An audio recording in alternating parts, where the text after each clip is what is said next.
And welcome everybody to the Jim Masters Show Live. I am your host, Jim Masters. Good to have you with us today. Hope everybody's doing well all around the world.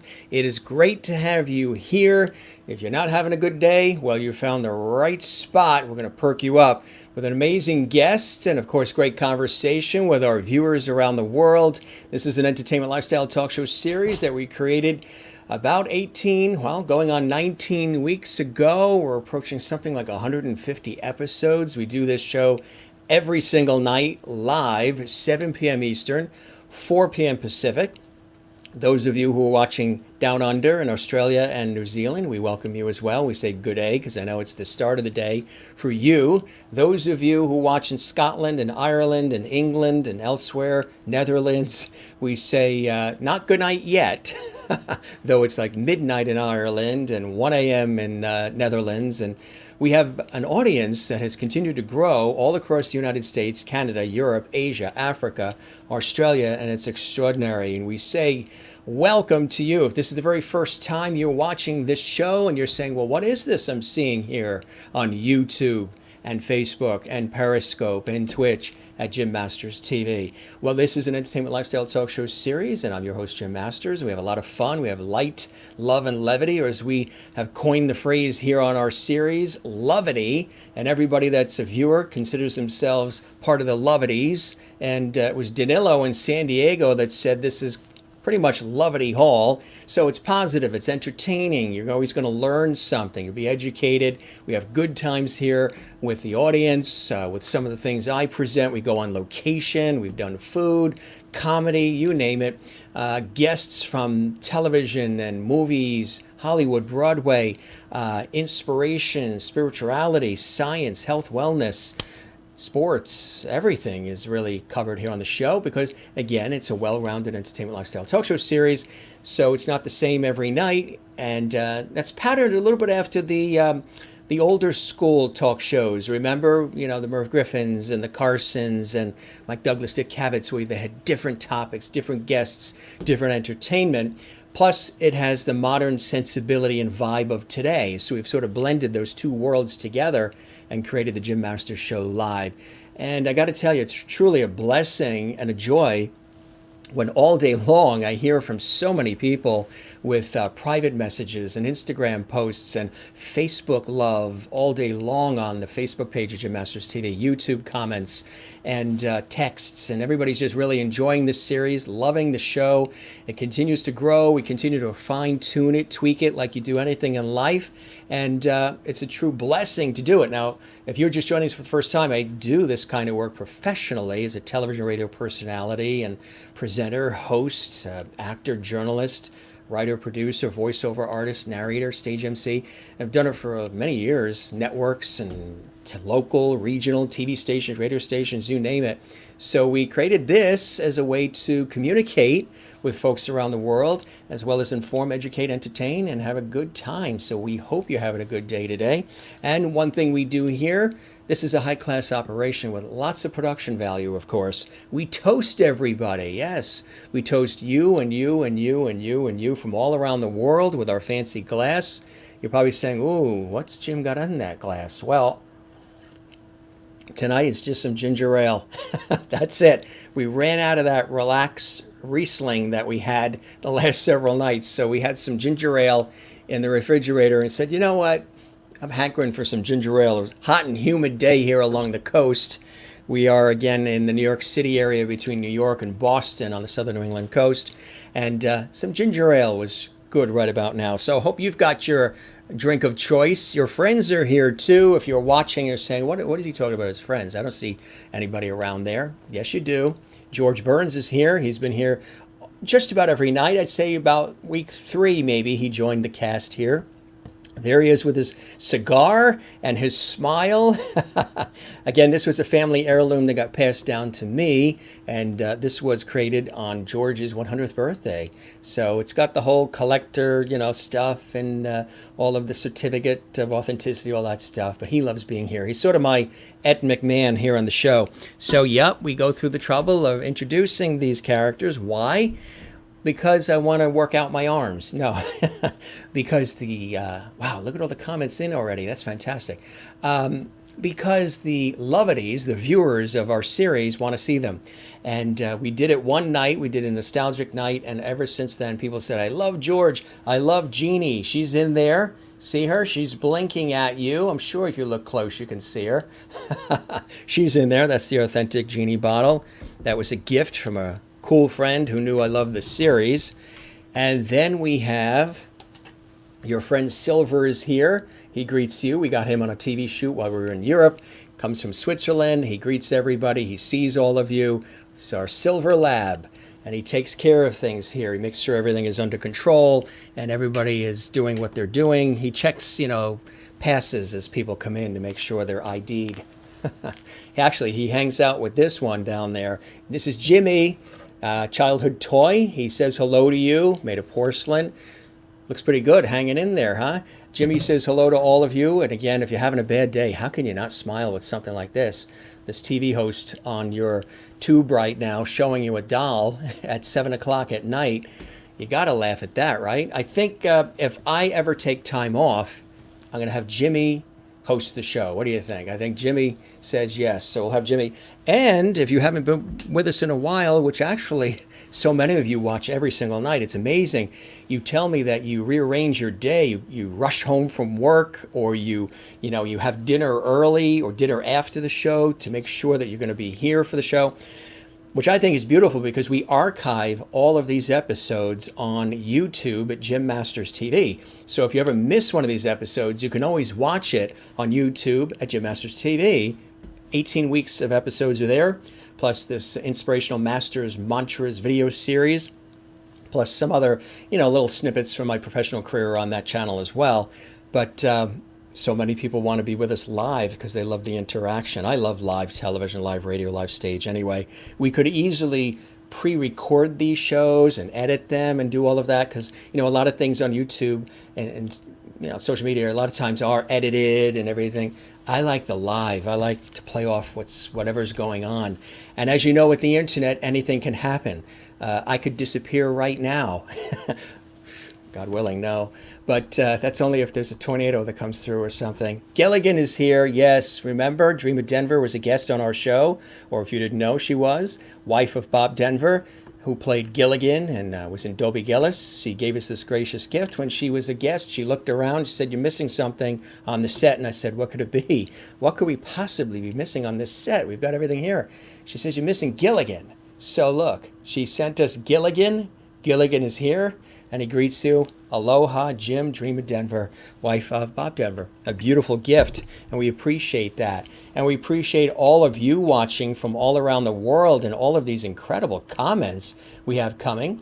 Our very special guest is Frank Caruso. He is renowned in the art world. He is a phenomenal cartoonist. He's also a creative director at Fleischer Studios, and He's so exceptional. He's a really cool guy, too. He's so relaxed. He's funny. He loves what he does. He's loved it ever since he was a kid. Sounds like me with the work I do. And when you love something that long in your life, it's going to be a passion. It truly is. We're going to see some of his extraordinary work. We've got some cool videos to show you. We've got lots of photos, great conversation. And you're going to be familiar with several of the characters as well that he's had an opportunity to work on over the years. So we're excited to have our fantastic guest, Frank Caruso, here. Let's welcome some of our viewers around the world, and then we'll have Frank pop on for this Thursday broadcast. We've got Christine in North Carolina saying, happy Thursday to you, Jim, and lovely friends. Great show ahead with Frank Caruso tonight. You got it. Good to see you there. Willie is here in Holland. Got to get those tulips for her. It's 1 a.m. in the Netherlands where she is, and she doesn't miss the show. The only time she misses, she would have to be in traction in order to miss this show. I think it's like 92 shows you've watched simultaneously, which is incredible, Willie, there in Holland. You are awake because it's 1 a.m. Have fun. Hoi, Jim. Well, there's your tulips, your Dutch tulips. Thanks for joining us, Willie. We've got a fun, terrific show, lighthearted show in store for you tonight. Nice to see you in Holland. Crystal Nolan in Connecticut. Hi, Jim and everyone. Happy Thursday. Hope you're having a fantastic day. Looking forward to an exciting show with great conversation and, of course, Our favorite word here at the Jim Master Show Live is lovity. Sharon DeMaria is here. Good to see you, Sharon. Happy Thursday, everyone. And you are watching in Connecticut as well. Merlin is here from Innerkip, Ontario, Canada. Good to see you, Merlin. Hope you're doing well. Hope your family's doing well. Hope things are okay for you. We have Linda here. She is in St. Augustine, Florida. Good evening, Mr. Lovity. And good evening, Lovities. Good to see you, Linda. Welcome to the show once again. Again, some of these folks are our regulars who watch every night. Marilyn's here. Thankful Thursday, Jim and Lovities. And you are in Wichita, Kansas. And remember I told you that story when we were on a TV shoot in Wichita? And the camera guy and I were sitting having a nice, like Midwestern breakfast. And all of a sudden, all these women came in dressed to the nines in what was the Doo-Dah Diner. Everybody said, you got to go to the Doo-Dah Diner because that's where everybody who's anybody goes. So like we said, okay, we'll go. And you see, pictures on the walls and everything at the Doo-Dah Diner in Wichita, right downtown. And all of a sudden, all these women who are dressed to their nines, putting tables together in the center of the diner. And they're all dressed like they're coming out of, the Met Gala or something. And we were like, called the waitress over and said, what's happening? I mean, should we be rolling cameras or something? Should I be interviewing? What should we be doing? And they said, no. They come here every day to the Doo-Dah Diner here in Wichita. And they come dressed to the nines. They pull the tables together. They all sit around the table. They order all their breakfast. And they're here for a couple of hours. And the reason why they're all dressed to the nines is because they feel that they are the real housewives of Wichita. So they do that every single night or every single morning, which is amazing. So they gossip and they do all the things that you would see on the series at the Doo-Dah Diner every morning. Good to see you, Marilyn, in Wichita. Carla watching in Brazil and South America. Once again, we love when you're with us here. Carla, thank you very much for joining us. Hi, Jim and gang. Happy for being here 4 nights in a row. Well, you've been here many weeks, but this week, 4 nights in a row. And we love that. Say hello to everybody there in beautiful Brazil and South America. We love having you here watching live right now on our show. Kathy Short is here. Hello, Jim and Lovities from Cleveland, Ohio. Good to see you, Kathy, in Cleveland. It's always wonderful to have you here. Linda in St. Augustine, looking handsome as always, Mr. Lovity. Love your hat. Thank you very much. I know you love when I sport the hat. I do have a ton of hats, baseball caps, hats, and this I think is your favorite one. Bernadette is here. Hi, Jim and Lovities. Hope all is well in Lovity Hall. Yes, it is. We're so happy you're here, Bernadette. It's fantastic to have you here. Kathleen Walker in New York City. Hello, Jim. Hope all is well. Hi, everyone. Good to see you as well, Kathleen. We appreciate it. Mary Bishop is reporting for duty. Hello, everyone from beautiful, sunny Florida. Good to see you, Mary. Hope you're having a good day today as well. And from Iowa, Renee is here. Hi, everyone. Hope you're doing well, Renee. Hope everything's going well for you and your family. Our fantastic friend, June Rachelson Aspa, is here in New York City. Good to see you, June. Say hi to Jerry and the kids. Hope everybody's doing well. Yes, and she's watching on the YouTube channel. Now, you saw me toast, so what happens is everybody toasts as well, and everybody says cheers. Oh, it's good to see you back. Asano, you're back. Hello, and I think you are in Japan, if I recall. I believe you watch in Japan, which I think is absolutely amazing. And everybody's saying cheers and welcome. You love ginger ale. Every once in a while, a ginger ale is... sort of hits the spot. Hi, Jim and everyone watching. The wonderful Pamela Perkle is watching in Kansas City. Good to see you, Pamela. Hope you're doing well. And it is rainy and cool there, and you're having a glass of red wine. Nice. And everybody cheers you for doing that. So good to see you here as well. Nice to see all these fantastic folks. Avril Britton is here. Hi, Jim and everybody. Hope you had a good day. She is in Hampshire there in the United Kingdom. She watches every night. Nice to see you, Avril. Welcome once again to another night of fun and entertainment on our series here. Thanks for watching and being so, diligent about being here every night from beautiful United Kingdom. And from Barcelona, Spain, Issy Gari is here. Issy, Hola, buenos noches. Welcome once again to the show. It's always nice to have you here. Thank you very much for joining us there in beautiful Barcelona. June Rachelson Aspa, an amazing guy. Why, thank you very much, my friend June. I appreciate that. Which way should this go? I know you're talking about us and you're talking about our fabulous guest, Frank, as well. Absolutely. Now, Gloria Randall Bond is here. Welcome, Gloria. Hi, Jim. Sounds like a great show. That's a really cool animated profile photo you have. I really like that. That's those emojis that Facebook has. Really, really cool. Welcome to the Loverty Show, Frank. Now you're a Loverty. I already told him. I said, Frank, when they see you on, you're going to be called a Loverty. You're going to be inducted into the Loverty Hall because all the guests become Loverties as much as the as much as the viewers are, and I guess I'm Mr. Loverty. We're happy you're back as well. I know there was a loss in the family there, Merlin, so we do send our very best to you and your family. Lots of love. Corey Arnold is watching in New York over on Long Island, my old stomping grounds where I'm originally from, Long Island, New York. Good to see you, Corey. Nice to have you there. Great family photo there in your profile. June says so much. June is doing double duty. She's doing YouTube and Facebook. I love it. That's good. Views on both. So that's fantastic. Good to see you here. And good. I'm glad you're doing fine. That's nice to hear. And Allison is here. Fantastic. We're all doing well, and I hope you are as well. So lots more comments here. Keep them coming. If you have any questions or anything, feel free to shoot them on YouTube at Jim Masters TV and Facebook at Jim Masters TV as well. We are going to welcome our very, very special guest here, and we love having great guests, and we have great guests literally almost every single night of the week. 7 nights a week, which is really, really extraordinary. And people always say that. They're like, what? You have guests here every single night of the week? And we really, really do. So I'm going to start with this cool photo here.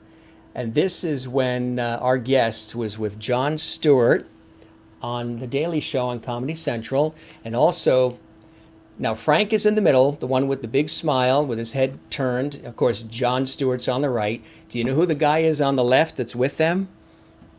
I bet you know. That's Bruce Springsteen. Yes, we're talking about Outlaw Pete and that wonderful, beautiful material from Frank and Bruce, which Jon is holding up there. That's actually from that episode of Comedy Central's Jon Stewart show, Comedy Central, The Daily Show, and really, really cool. I remember that episode too. He's a creative leader in the world of character, brand, and entertainment licensing with global experience in product development, character development, and design. There's excitement in creating, and it's important for me to let everyone experience and feel that excitement. Those are the words of our very special guest, Frank Caruso. He joined King Features Syndicate, a unit of Hearst, in 1987 as art director after an early career as a freelance cartoonist and designer with a number of leading publications. His first published work appeared in Cracked magazine in 1985 as a writer and artist. In 92, he was named creative director of licensing at King Features, where he served as the department head for domestic and international licensing and merchandising worldwide for the classic King Features comic properties, including some of your favorites, Popeye and Betty Boop. He also worked closely with legendary cartoonists, several of which he and I were just talking about. There's a couple of them that I met along the way as well. Working with Mort Walker of Beetle Bailey and Hank Ketchum, Dennis the Menace, and Deke Brown, Hager the Horrible, Patrick McDonald, Mutz and Jerry Scott, Zitz and Baby Blues. In 99, Frank was promoted to Vice President of Creative, where he was involved with the development of the new King Features licensing properties and supervised all creative aspects of the company's animation, entertainment, social media, and promotional activities. Now, during his tenure, Frank was responsible for the creative supervision of all King Features properties in Toon Lagoon at Universal Studios Orlando's Islands of Adventure. The theme park, yeah. And if you've been there, you know what I'm talking about, including the attractions, the retail shops, product and restaurant design. In addition, Frank supervised the creative development of all King Features Syndicate character properties designed for the MGM Grand Las Vegas, which were licensed for use throughout the hotel resort complex. Yes, that is Frank. Frank Caruso created Baby Popeye and Friends, a licensing initiative for King Features inspired by the success of Popeye and by the birth of Frank's own twins. The concept was a success in the international marketplace. Frank served also as executive producer on the primetime CGI holiday special, Popeye's Voyage, The Quest for Pappy, which aired on Fox in 2005 and 2006. Now, in 2006, Frank served as an executive producer for the Puppetmation children's safety program, Seymour's Playhouse, and the series, which was co-produced by King Features and S4K Entertainment, earned Frank Caruso 2 Emmy Awards from the National Television Academy, the Boston and New England chapter, for Outstanding Children's Program and Outstanding Informational Instructional Program. Kudos to him on a well-deserved honor. It has also garnered the International Aurora Awards Gold Award for Children Youth for Outstanding Production in a Children's Series. He's also worked with the alternative rock band Wilco in art directing an animated Popeye music video featuring the band members in cartoon form playing their single Dawned on Me from their Grammy-nominated album The Whole Love. A cartoonist in his own right, Frank's comic art is featured in the Dark Horse comic novel, Another Chance to Get It Right. And he also created, this is really incredible, Frank and Andrew created the graphic novel Heart Transplant for Dark Horse, which covered the topic of bullying. He's currently working on another graphic novel as well, in conjunction with Andrew. In 2014, Frank's next publishing venture was a collaboration, as you see on the screen there, with the one and only Bruce Springsteen, as they co-authored and illustrated the children's book Outlaw Pete. That's based on Bruce Springsteen's song of the same name from his Working on a Dream album. Frank was asked by Google to serve as an expert juror for their Doodle for Google competition. He conceived and spearheaded the reimagining of Betty Boop program in 2016 by strategically enlisting the help of the fashion world, starting with Pantone to create the original shade of Betty Boop Red. MAC Cosmetics, Marie Claire, L, Zach Posen, and having Betty Boop co-host an episode of Project Runway All-Stars and present the Betty Boop Challenge and prize to the contestants. The final element of the reimagining program was an exclusive Betty Boop retail capsule collection at Torrid, created with the help of the winning designer.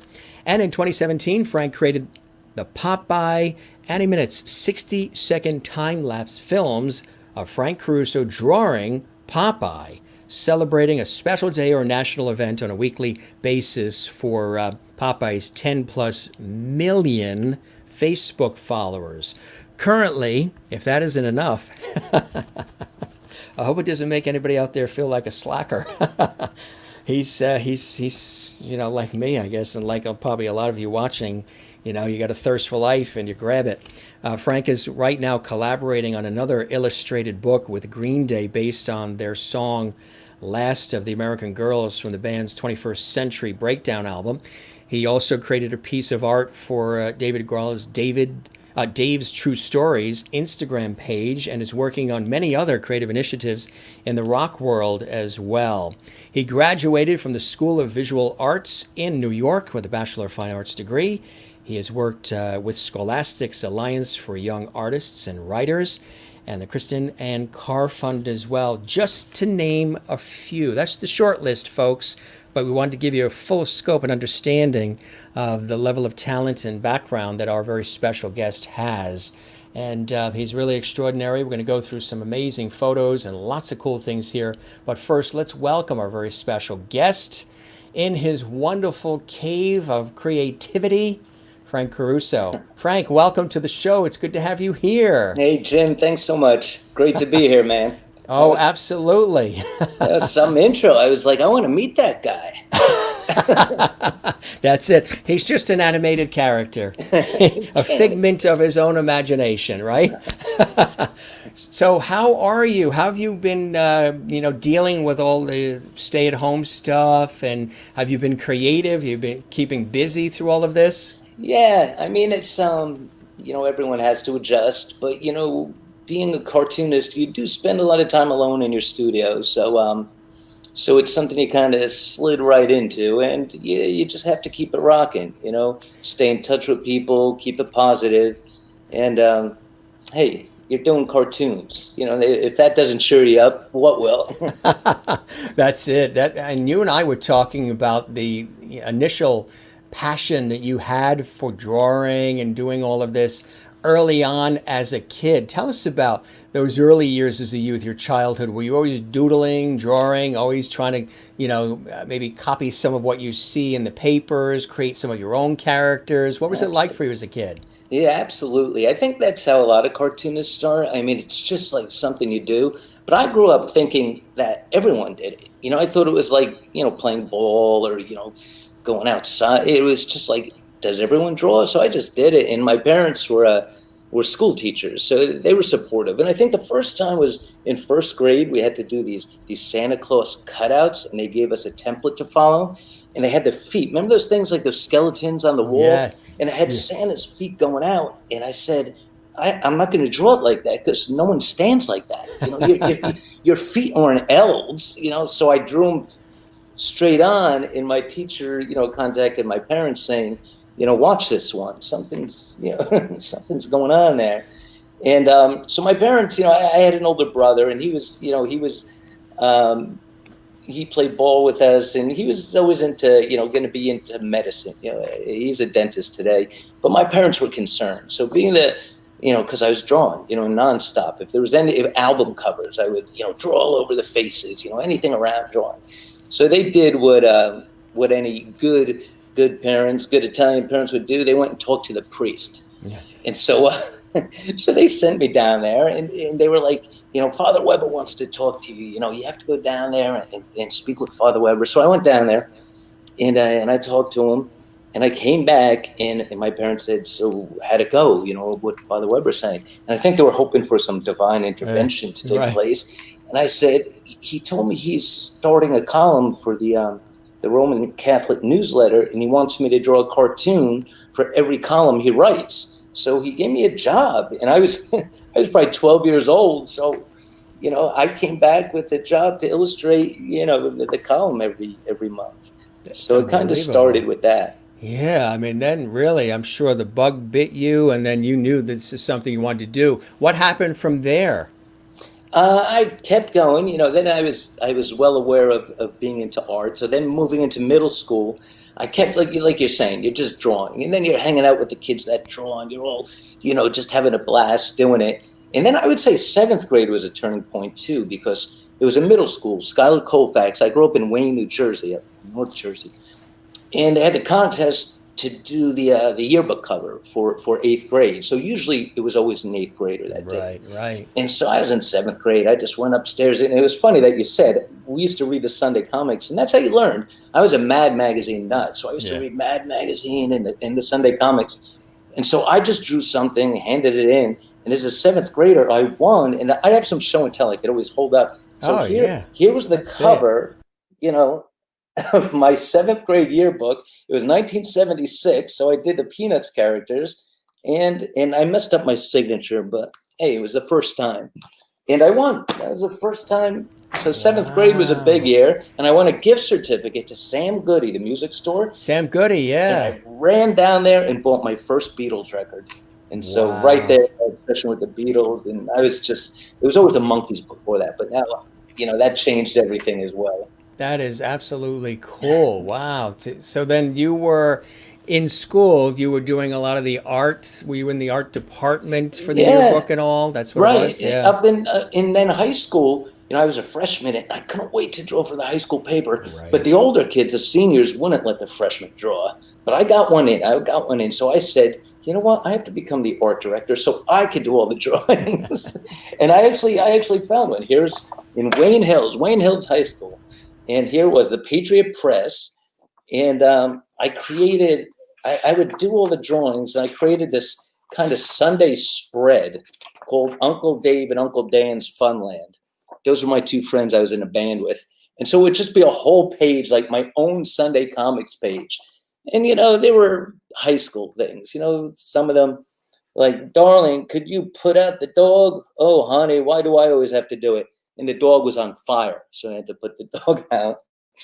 Then it was connect the dots here and see why Sam is on his knees praying. When you connect the dots, it was a guillotine. So it was high school humor, but it was nothing but fun, and we had a blast doing it. So, but it was also probably some of the neighbors too, and real households, and some some opportunities there, right? Yeah, oh yeah, it's in a cartoonist life. Like so many guys I was so fortunate enough to work with, it's observation. It's Right. like a lot of comedians too. They observe it, and then it gets filtered through whatever goes on up there, and it comes out on paper. So it continued. So it continued, right? Exactly, and satirical and double entendre and all those wonderful things.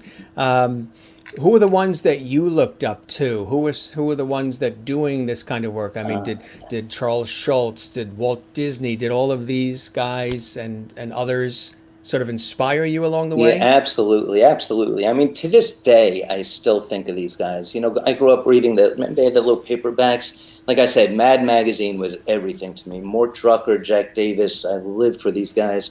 I read the paperbacks. I loved Johnny Hart. I had the Beetle Bailey ones. I had Hagar the Horrible. BC was a big one. Johnny Hart. Dennis the Menace. So you were reading them, you were drawing them, you were copying them. I look back at some of my old stuff when teachers, they would always grab me and ask me to help them with their projects. Can you draw this? So it got me out of math for an entire year because I helped my librarian. He was going for his master's degree, and I illustrated his whole thesis. So it got me out of math class. I don't know if that's a good thing. That is amazing. But looking back at it, it was so Mad Magazine. I mean, I was just looking at what Don Martin was doing and Drucker and Davis. And in seventh grade, a cartoonist named Sam Viviano, who then became an artist for Mad and then the art director, he drew a cover of Dynamite. Remember those magazines, Dynamite and Bananas? Yes. He drew the Beatles on the cover. So that changed my life. And then when I went to SVA, Sam was a teacher there. I'm like, I'm going to meet this guy. He's going to be my teacher. So it was. I always looked up to him, and I always tried to learn to this day as much as I could. Unbelievable. Did you also like the cartoons, that you were watching, the Jetsons, the Flintstones, or maybe when they did like the Partridge Family and the Beatles, and they all had cartoons on Saturday mornings as well. They brought to life the images that you saw in the television shows.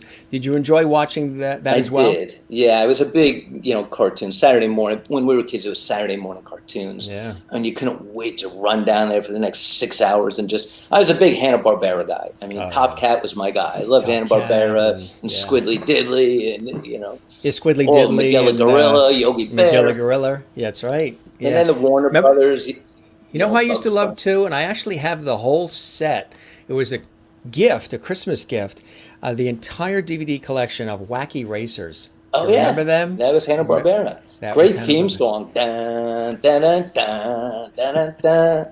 It's a great, they were great because they had so many characters within the race. You had the haunted house guys, you had the hillbilly guys, you had the mobsters, the Anthill gang, the Anthill mob. It was cool. Did you also like, just expanding it a little bit further, did you also, I'm sure you liked and appreciated Gumby and Pokey, Davy and Goliath, some of that stop action sort of claymation way that they were doing early on in the 60s that was so ahead of its time.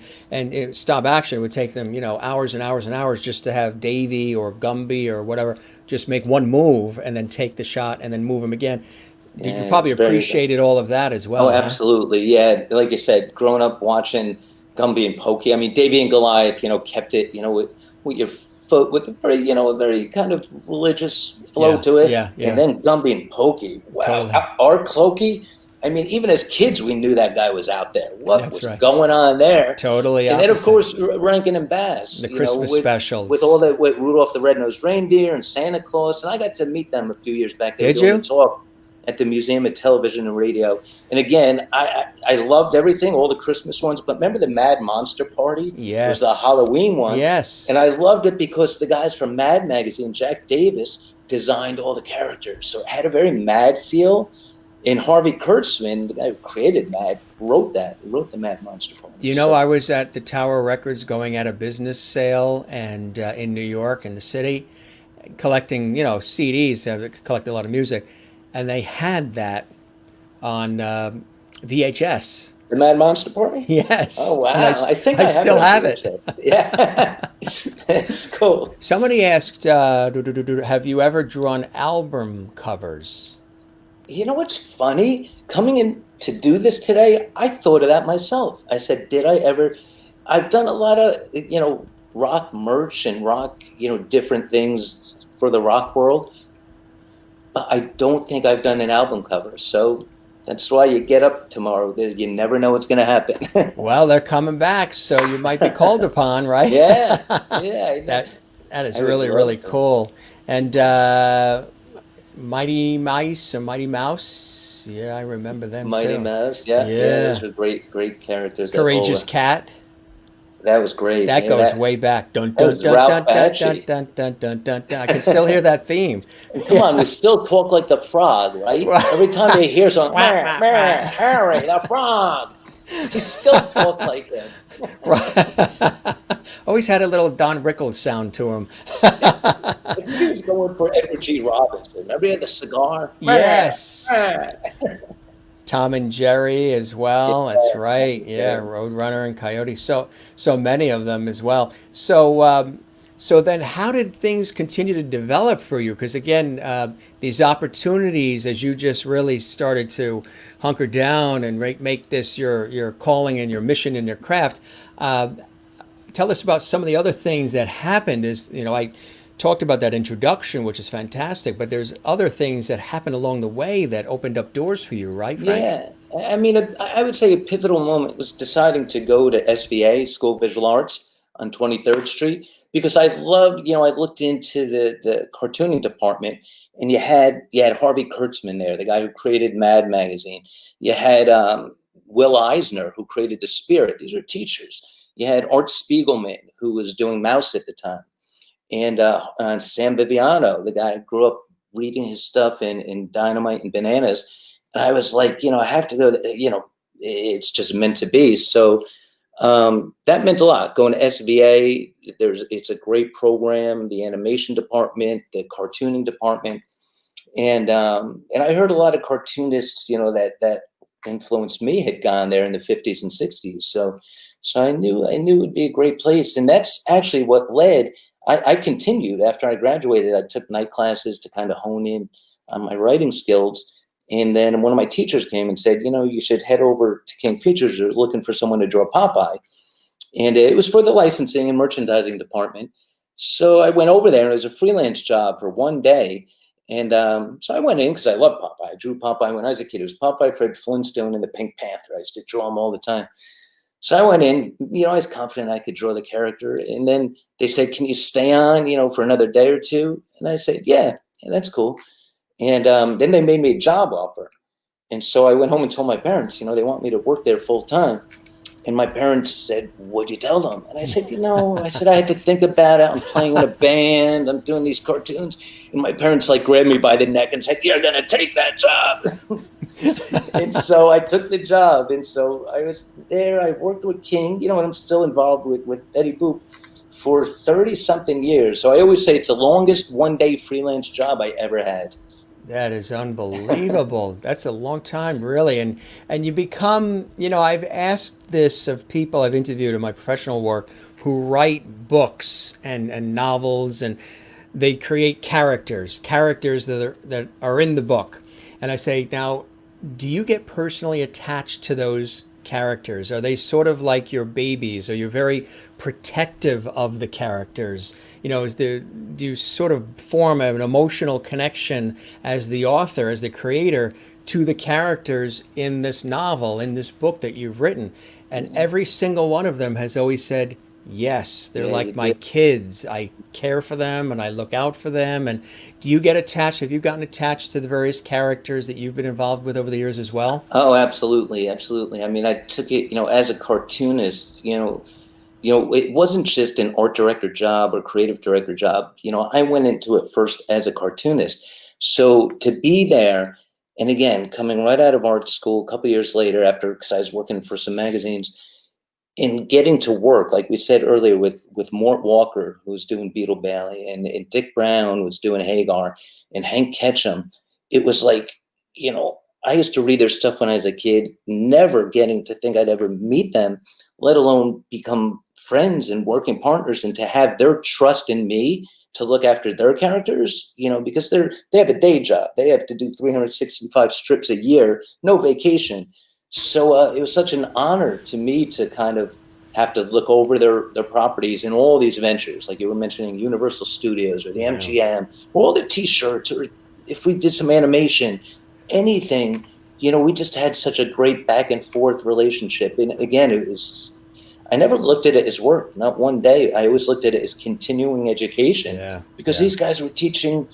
I wanted to learn everything they had, and there's just so many good memories, and there's lessons that come every day. Every day You when were I sit learning down. from the masters, Oh, learning from the absolutely, masters. Yeah. absolutely. And they were willing to guide you and mentor you along the way, which is It really couldn't have been amazing. better. Yeah, yeah. It was really amazing, and King having a lot of the big strips of the industry. I was working with all of them, and then you start meeting the other guys, and I kept cartooning on the side too. So I think there was that level of he's kind of one of us. It's like he's as insane as we are. So I kept that going, and always my books, like you mentioned, some of the book projects. That was always Yes. a great thing. Hearst was very great. Being publishers, they supported my publishing career, which I'm continuing with now. So Now, did you ever return to the priest and say, take a look at me now? actually, he did our wedding. He baptized our kids, and when he talked to us, I mean, it was years and years later. He pulled out one of the cartoons. And the first thing I said is, "That's awful." I said, "That guy's ripping off Don Martin from Mad." Actually, I thought it was okay. That is funny. But That is, yeah, we that is did. We did reconnect. How about the opportunity to create your own as well, to come up with your own cartoon and your own characters, that process as well? Yeah, it was for years, which is when I got out of SVA. I wanted my own strip. I had a strip. I called it the Crash Street Kids, which was an old Mott the Hoople song, and then it turned into Johnny Rock and Roll. It was always music, and it's just doing the work I did at King. It was like I was straddling working with other people's characters and kind of handling them that way.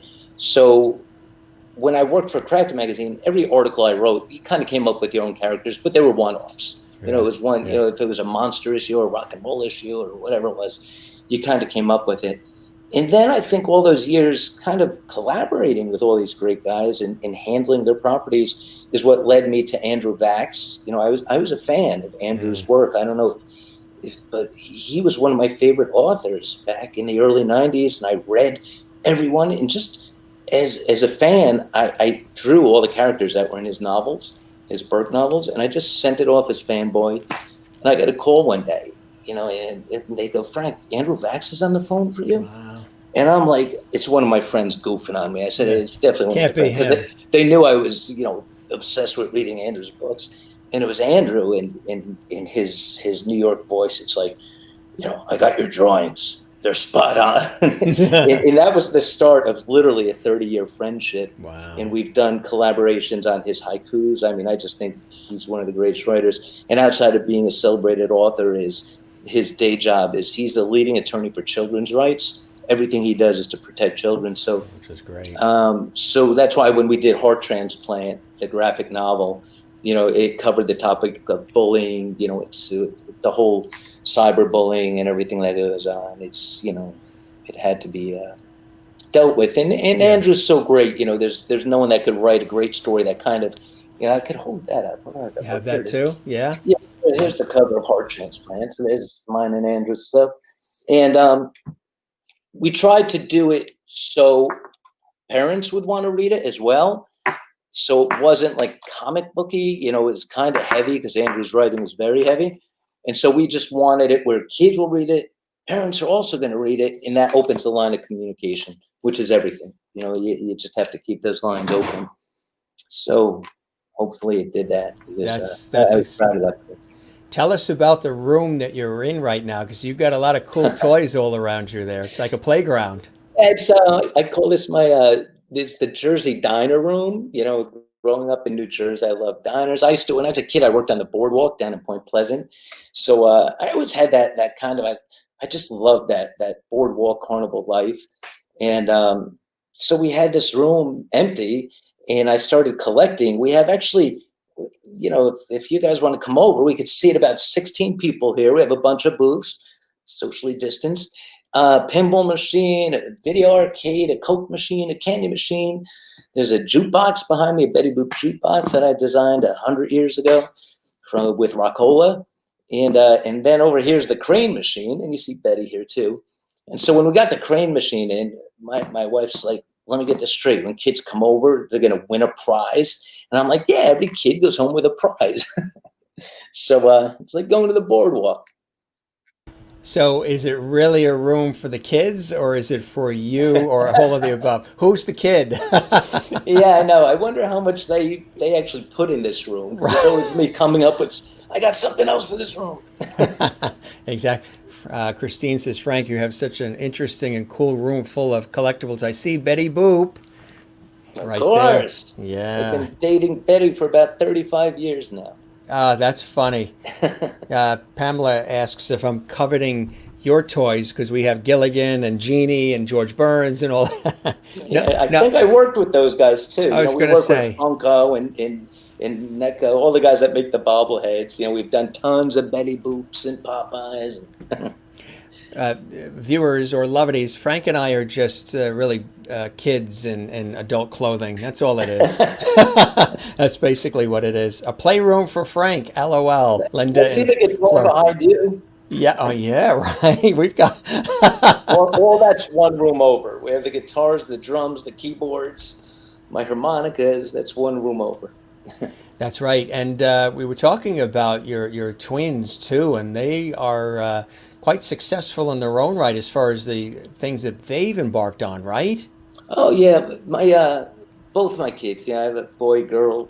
They're 21 now, and they're both at school. So fingers crossed. Let's hope everything goes cool there. But yeah, my son is really into music, and my wife's a publicist. She came up in entertainment too, so she knows those ropes. And when they were about 13 or 14, we came up with this concept of teens covering teens for the Teen Choice Awards out in LA. And so my friends over at 17 Magazine said, that's a great idea. And so since they were about 13, 14, we've been going out and they're there doing all the social media, covering it for 17 Magazine, doing the Jingle Ball, the Grammys they've done, Coachella. And I'm always happy to tag along. Yes, absolutely. I'm that guy in Coachella laying in the field, waiting for like Guns N' Roses to come on. That is funny. But really? Yeah, they've been doing it. My son, he was down at the Stone Pony, in New Jersey. It's a big bar, working with the summer stage and all the bands. He was interning at NBC down in Philly. He was my daughter was at Jimmy Fallon, then at NBC Entertainment, Sony. Then she was at now she's with Tiger Beat magazine. Tiger Beat, yeah. Remember Tiger Beat? Yeah. She's having a blast. Anybody who was anybody has always been in Tiger Beat, right? My wife still has her David Cassidy and Scott Baio copy. That is funny. There was a question here. Somebody asked if there's James Dean is behind you on the wall. That's James Dean. James Dean, good eye. Hello, James. That's right. Yeah, Linda Florida says Mr. Loveday needs a Betty Boop doll. Oh, to go along with Gilligan and yeah, I done, think done. that's Actually, it. there's a bobblehead. If you see Betty holding it, where is it? Right here. There's a bobblehead on the tray. See it? Right here. There's a little bobblehead right there on her tray. We Oh must have yeah. done, seriously, we must have done 15. The great thing about Betty Boop, and again, I've been with Betty for over 30 years now. Does your You wife know, know about that? yes, she's very open. She loves Betty too. So it's like when you work with a lot of properties, what you do, you have to build those brands and those properties. But Betty, people project themselves onto Betty. It's what Yeah. it's whether it's the classic '50s Betty, hence this room, Right. or biker Betty, or hula Betty, or cheerleading Betty, or surfer Betty. Usually when you work with other properties, they're that one thing. And I Right. love Fred Flintstone, but he's a caveman. He's always that. That's it. You're going to buy the caveman. With Betty, it just keeps going. You just want to keep going, and that's why over all these years, you've seen her grow, and that's why we've done 15 bobbleheads. Betty. That is amazing. That is really, Yeah, really. she's got some fan base. Yeah. Just Pamela want lived for Tiger Beat. I told you, my wife still has her. She still has it. Bayo, David Yeah. Cassidy. We have some really cool photos that I want to show folks. We have some great video clips as well. This one, tell us about this one here, Frank. This is cool. That was my first published piece in Cracked Magazine. Wow. That was the first. I went up there right after art school, and I walked in there and I talked to my teachers who were working for MAD, and they said, "You're not going to get in MAD. You have to go, work in some of the other mags." So I went up to Cracked Magazine, and the guy said to me, the editor said, "Well, do you write?" And I said, "Sure, I write." And never thinking of myself as a writer, Yeah. they said, "We're doing a rock and roll issue. Do a spread, bring it in, and we'll see how it goes." So I thought this was going to be the only piece I would ever do for a magazine. Saying, "All right, this is it. Just throw it all in." So I threw in my love for the Beatles. The guy sitting there, the Radom guy is actually my dad. I threw him in there. In the background of all the little pieces, my band is in there.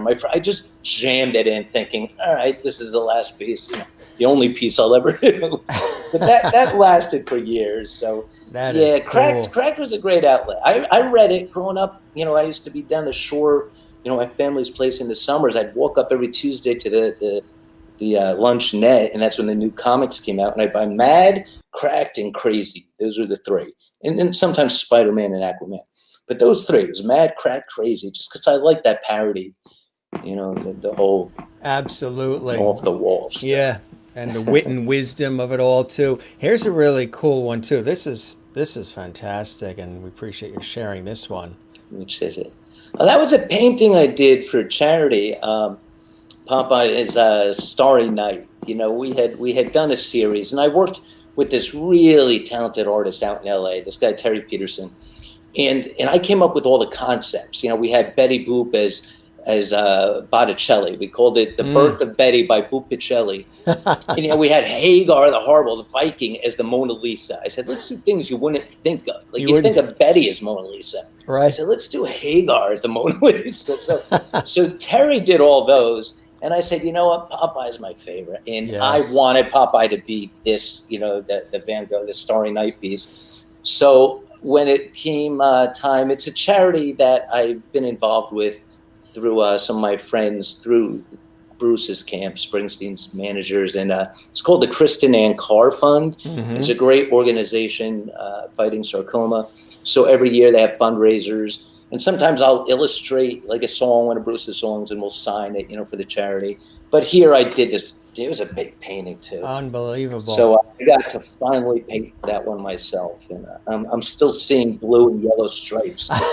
There's a million of them all over the place. But absolutely incredible too. Thanks, man. And we have a couple more shots. Tell us about this one. Which is that? Yeah, that's the book I'm working on right now with Green Day, Last of the American Girls. It's kind of the follow-up, the long-awaited follow-up to Outlaw Pete. Yeah. It's just something that's always hit me. I mean, I was so glad when I approached Bruce with the concept for Outlaw Pete that he got it. It was like it's his song, and we interpreted the song. We could talk more about that Yeah. in a little bit, but this is the one I'm working on now, which is pretty much done. And I'm very excited because I asked one of my rocker heroes growing up Mm-hmm. in high school. I was such a big fan, and I asked if she would write the forward, and she said yes. So it's not on the cover yet, but I can't wait, and I can't say anything. So stay Yeah. Yeah. tuned. Stay But tuned. stay tuned. So yeah, we're working that. Actually, I brought a couple of pieces. I gave you a sneak peek.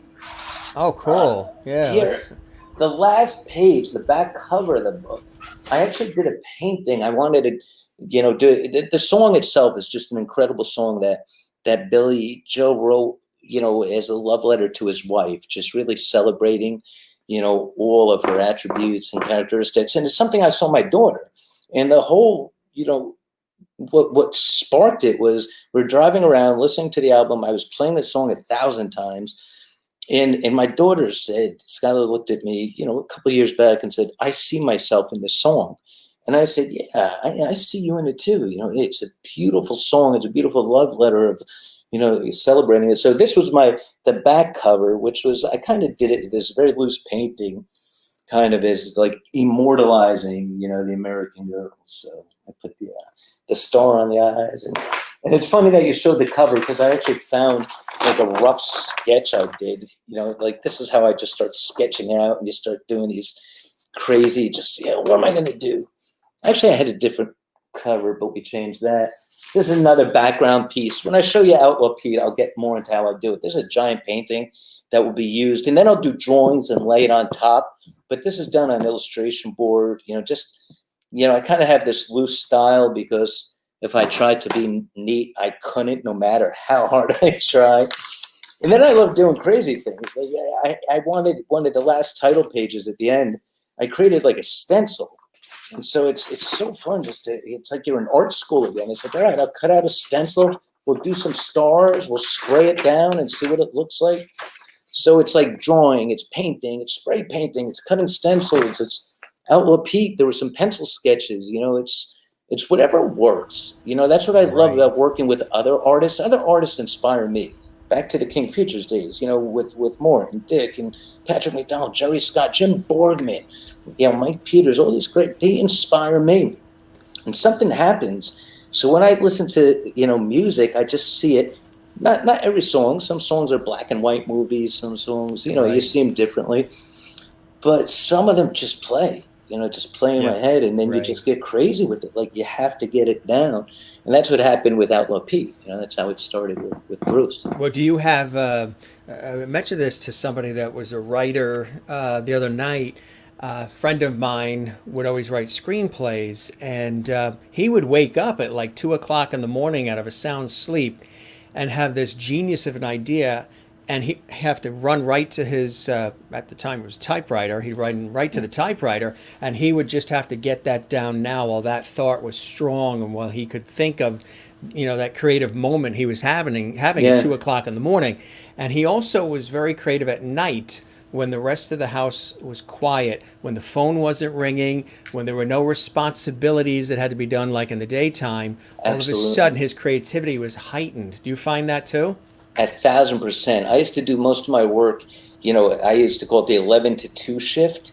And then you come up here, and you turn on the video game and you're just alone. Like you're saying, everything's quiet, there's no distraction.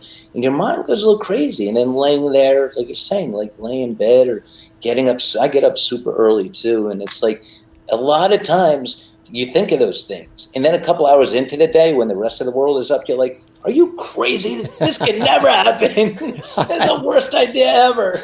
But hopefully a few of them stick, and a few of them have. I mean, a few of them, yes.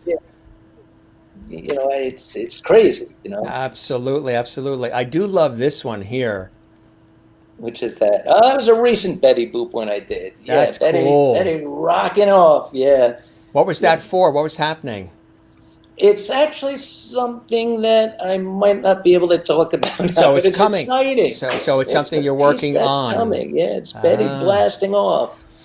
Now, Yeah, and how to give people an idea to really appreciate what goes into all of this, for this to come to completion as we're seeing it right here in this, beautiful uh, finished version, how long does something like that take from the very beginning to when you said, you know what, I'm done. That's it. It's done. I'm satisfied. This is the way I want it to be. How long does that process take to create something like that? What we just saw. does that include the procrastination period All the when I'm playing video procrastination, games and saying, "Let me right? watch this movie," or "Let me call this friend"? Does that all That's right. count? I'll get back to it. I'll get back to it.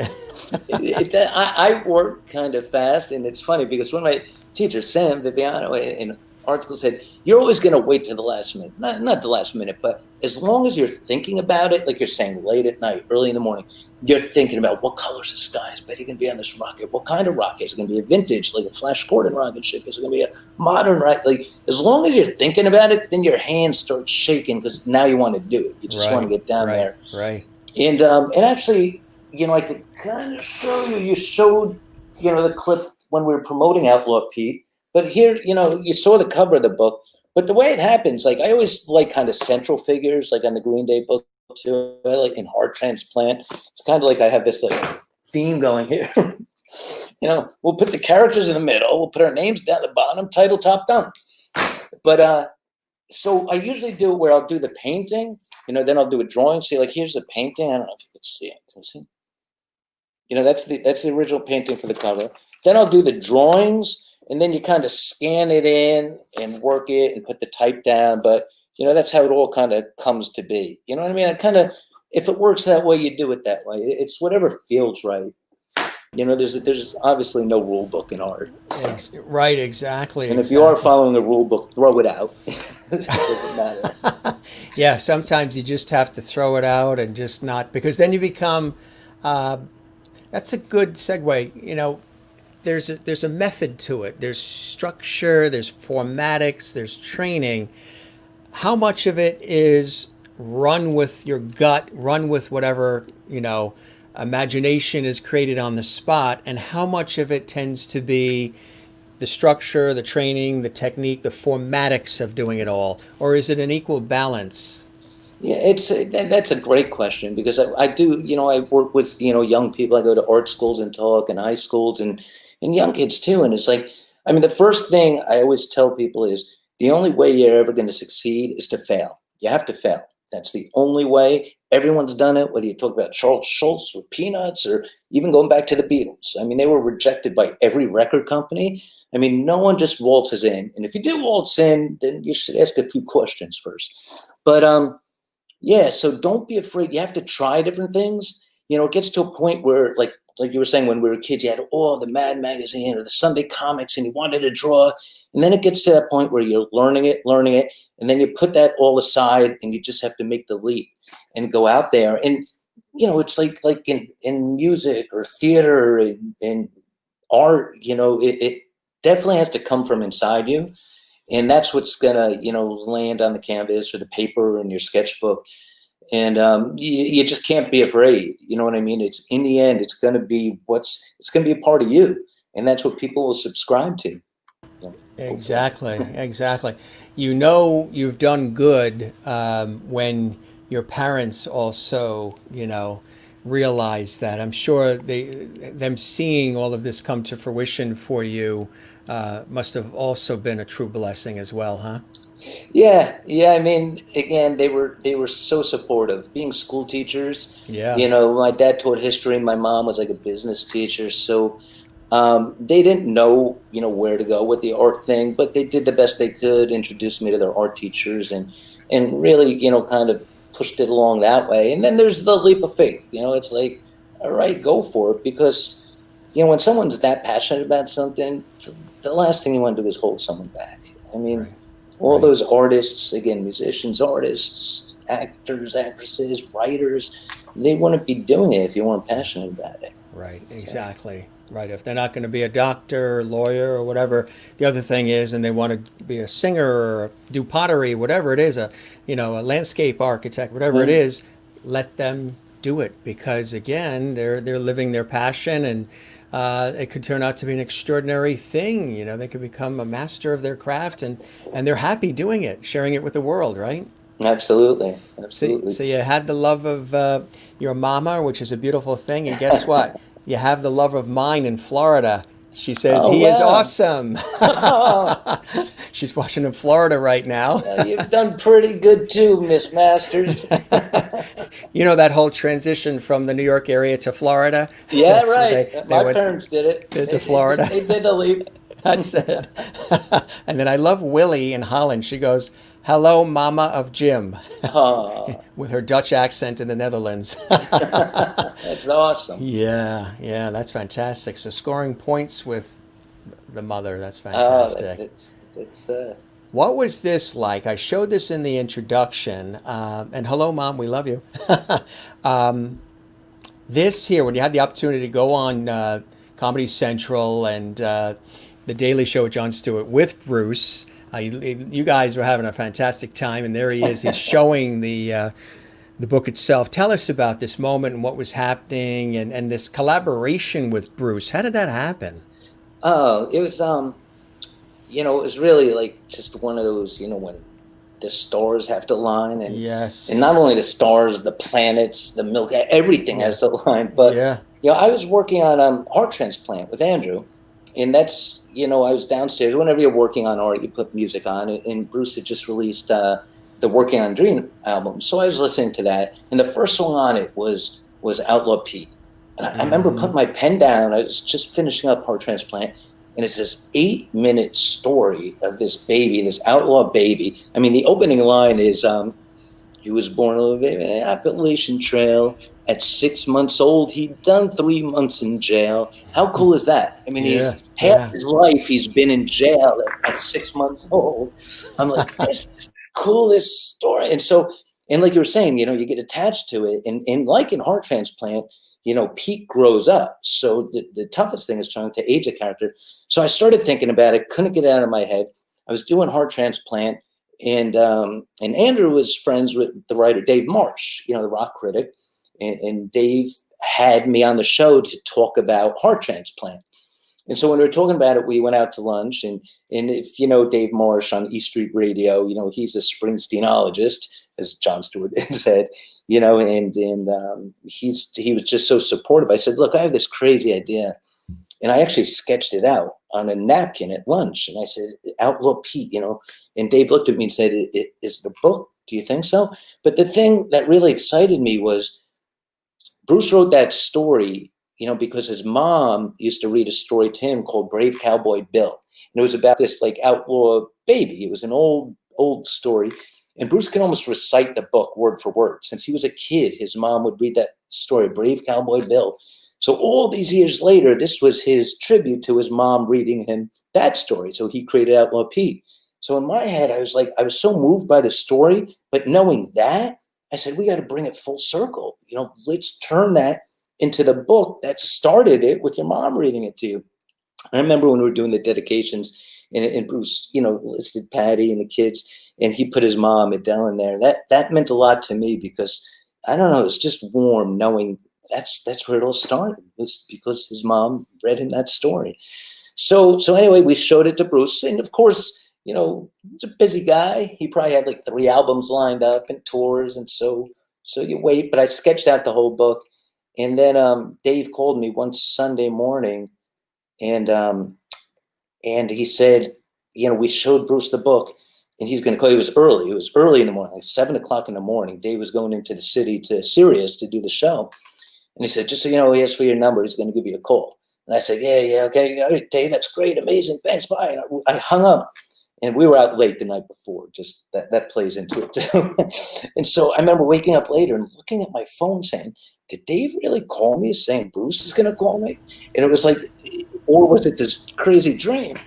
And so that was it, and then, Bruce and I connected, and he was just, I had to put all that aside Yeah. and just like learn from him as an artist. When we'd go through the pages and talk about some of the characters and the way I was drawing them, and even the way I ended the book, he's an artist, and so that's what I tap into whether it's what Green Day had done or what Bruce had written or what Andrew does with his art as a writer. And I just feel this responsibility of don't screw it up. Right. I mean, they got it to this level. That Yeah. don't drop it. So So yeah, so that we were going to promote it. Simon that's Schuster was the fantastic. publisher, Yeah. and Bruce was so into it. It's really, I mean, he's everything you can imagine. And so we did it. We did radio. We did the interviews on East Street Radio, and of course, some of the printed press. And then, he wanted to do Jon Stewart. And so we had a blast. I remember his marching orders, when we were hanging out, he just said, let's have fun with this. So that's what it was. We had fun with it. And it was basically 3 Jersey guys together. Yeah, there it was. On Jersey set. boys. Yeah, That's right. Absolutely. Yeah, that was really a lot of fun. That's I remember right. seeing that. Here's another cool shot here. Tell us about this. This is looks like a recording session happening as well, Frank. Oh, this was that's Zach Posen, the designer. Oh yeah, That's Zach. We had done. Zach was so Wow. great. When I worked, a couple of years back, we wanted to kind of reimagine Betty Boop, and so I wanted to tap back. Betty means a lot to the fashion industry, so I started, calling my friends who are now my friends. Robbie Myers at Elle Magazine and Nina Garcia, and Ann Fulham-Winder at Marie Claire, and Susan Spencer at Women's Day, and just saying, I want to, get Betty out there. And then Nina said, well, you got to talk to Zach. He loves Betty. And then I said, Zach, can we design some dresses for Betty? And then we said, why don't we get her on Project Runway? Because Nina and Zach. So Betty actually got on Project Runway and hosted it. And like you mentioned earlier, we worked with Pantone and created Betty's own red, Betty Boop red, which she is in the Pantone books now. And Zach designed his 2 great dresses, but this was we did a cartoon, a short minute and a half cartoon, black and white, of Zach. We had to draw him as if he was in a Betty cartoon, and he of course wanted to do his own voice, and I wanted him to too. So this was us recording Zach's vocal part for the animated Betty Boop piece that ran on all the social media and kind of just told this whimsical 90-second story of Zach designing a dress for Betty Boop. And he couldn't be cooler to work with. He's a great guy. And they were all cool. Great. Nina Garcia was great, and Ann and Robbie Myers. And we really pulled it together to celebrate Betty and get her that boost into the fashion world. So that is amazing. Yeah, because cool.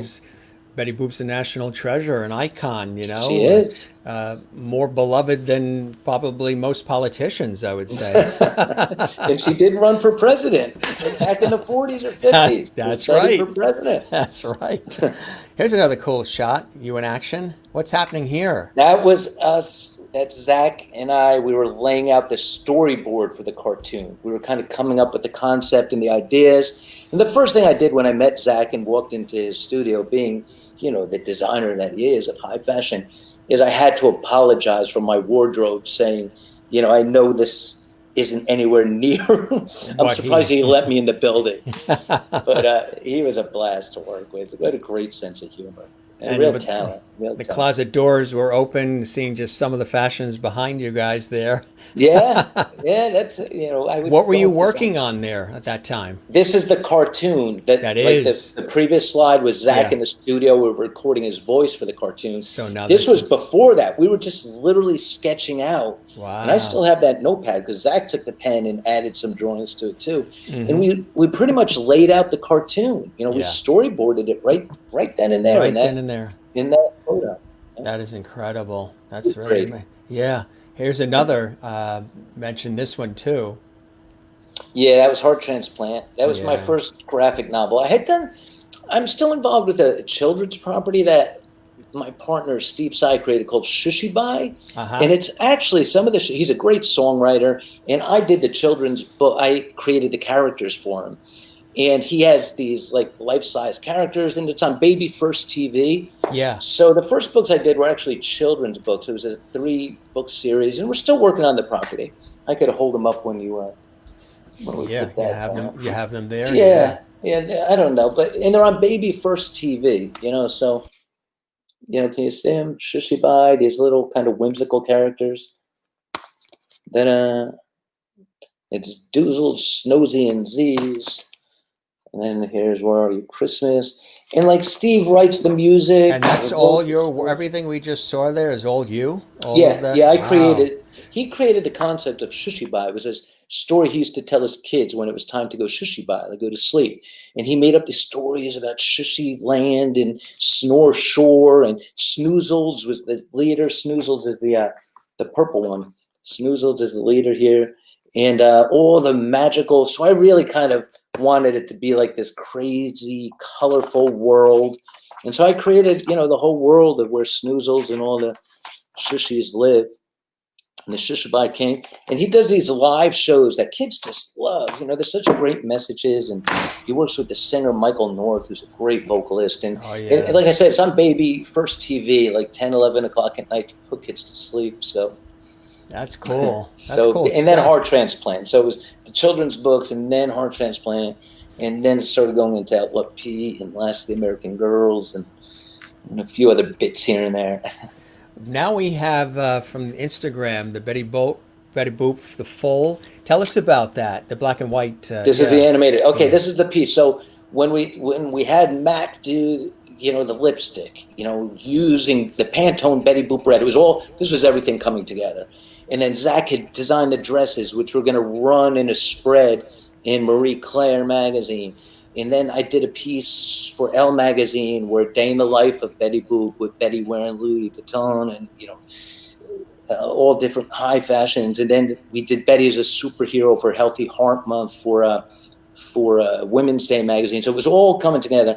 So we said we're going to blow it out because she wasn't going to be on Project Runway. She actually animated. She hosted a show of Project Runway. Mm-hmm. So this was the animated piece. Each is like 30 seconds, but I think what you have is the full 90. It's part 1, 2, 3. That just tells the story of Zach designing the dress for Betty Boop in a very Fleischer being the creators. Max Fleischer created Betty Boop in a very Fleischer black and white where everything's bouncing around, and a little splash of color, of course, Betty Boop red. Cool.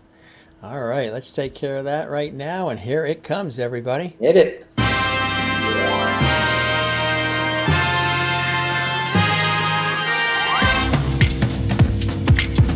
Whoa! Look, Pudgy! Wow! Ooh. Watch it!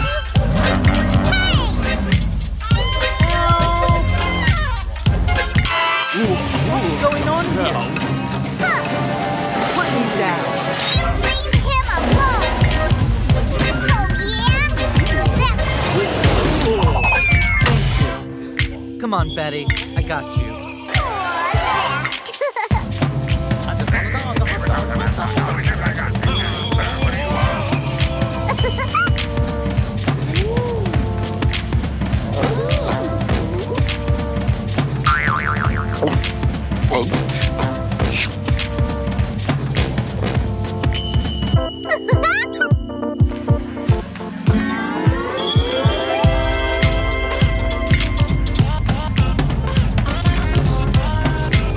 Welcome to my studio. Imagination time. This is it.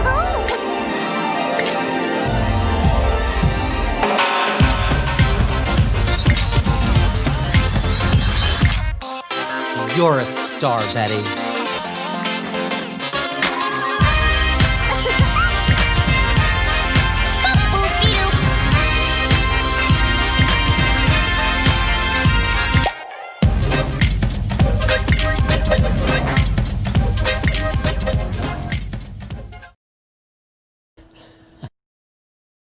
So that was it. That was fantastic. So that was Zach doing his voice, and I remember he loved when I came up with the title, Betty Goes A-Posin'. How can he not love that title? How long did that take? I mean, putting that together, that was fantastic. Yeah, I would say the whole reimagining, concept took about 18 months, but that cartoon, it took about probably 4 or 5. I worked with a great animation studio in New York, and they're in Los Angeles too, called Titmouse. And they're great. And Chris, actually, the owner of Titmouse, went to SVA too. He's a School of Visual Arts grad. So It's a lot of talented people come out of there. So, but it was a Mm-hmm. blast having Zach come in and do it. He wanted to do his voice. He wanted to be a cartoon. So it was fun trying to draw Zach in that kind of Fleischer style, that 1930s animation, what they Unbelievable, call yeah. rubber hose animation, where everything's bouncing around. Right, exactly. Yeah. So Unbelievable. Really brought it to life. I it mean, was fun. Yeah, it was a lot of fun, and a lot of talented people working on it too. Sherry showing lines saying, wow, that's really great. Christine saying, tonight it's definitely a chat show and loving it, like us Lovities do. Entertaining conversation for sure. Ernestine in North Carolina, my sister-in-law loves Betty Boop. June says, love it. Merlin in Canada says, too cute. Issy Gari in Barcelona, fantastic, smiles. Carla in Brazil, enjoying this talkative, talented, funny artist that looks like a rock and roll star. Amazing wow. chat. Did Amazing someone walk chat. in? Yeah, amazing chat with Caruso. Oh, That's the opera star. Somebody said, do you have any relation? No, my dad was a big opera fan, and we checked it out. And I actually visited Sorrento, where Caruso lived, and there's a restaurant there of a Caruso collector. Caruso, believe it or not, Enrico Caruso was a cartoonist. That's right. He used to do drawings, and a lot of times caricatures of himself as Pagliacci. Right. But he was a talented artist. So. This is true. I've heard this before. Jennifer Barry says Betty Boop reminds her of Marilyn Monroe a little bit. Wait, strike that, reverse it. Yeah, that's right. There was a before and after. Yeah, yeah. Does the chicken come before the egg, or right? Right, exactly. But have you heard that before? Oh, all the time. That is a All the- common thing. All Yeah. the time. Yeah. I Yeah. mean, they're both icons and both national treasures. Best thing about working with cartoons, though, is they don't age. So No, absolutely. We have another clip here. Now, this one is that National Jersey Day. National New Jersey Day. Yeah, tell us about that. What was this? What was happening here? I created this thing called Popeye Animinutes, where it takes about a minute to do a drawing, and we would do 1 or 2 a week to celebrate a national day. Something hopefully that kind of meshed a little with Popeye. I mean, it could be National Donut Day. We would have fun doing something crazy. But for National New Jersey Day, I just want to be special because it was for the first one. It was for the first one a couple of years ago, and I just kind of played it again this year. And so I wanted to do Popeye just being Jersey strong. It was after Sandy had happened. Yeah. So put the Popeye Jersey strong with the state and his muscle. And then I said, I want to do it kind of like an homage to the Born in the USA cover. Yeah. And so then, of course, I had to say, I wonder if I could ask Bruce to borrow a song for this. And he's one cool cat. I borrowed Paradise by the Sea because it was it's just that song. It's an instrumental, but it just has that kind of Jersey Shore bar band celebration live. It's a live song. And so, I borrowed the song for this. So this is a fun one. I had a blast doing this one. All right. Let's share it with our worldwide audience. They're going to love it. This is You in Action. Here we go. Here it goes. 1, 2, 3, 4.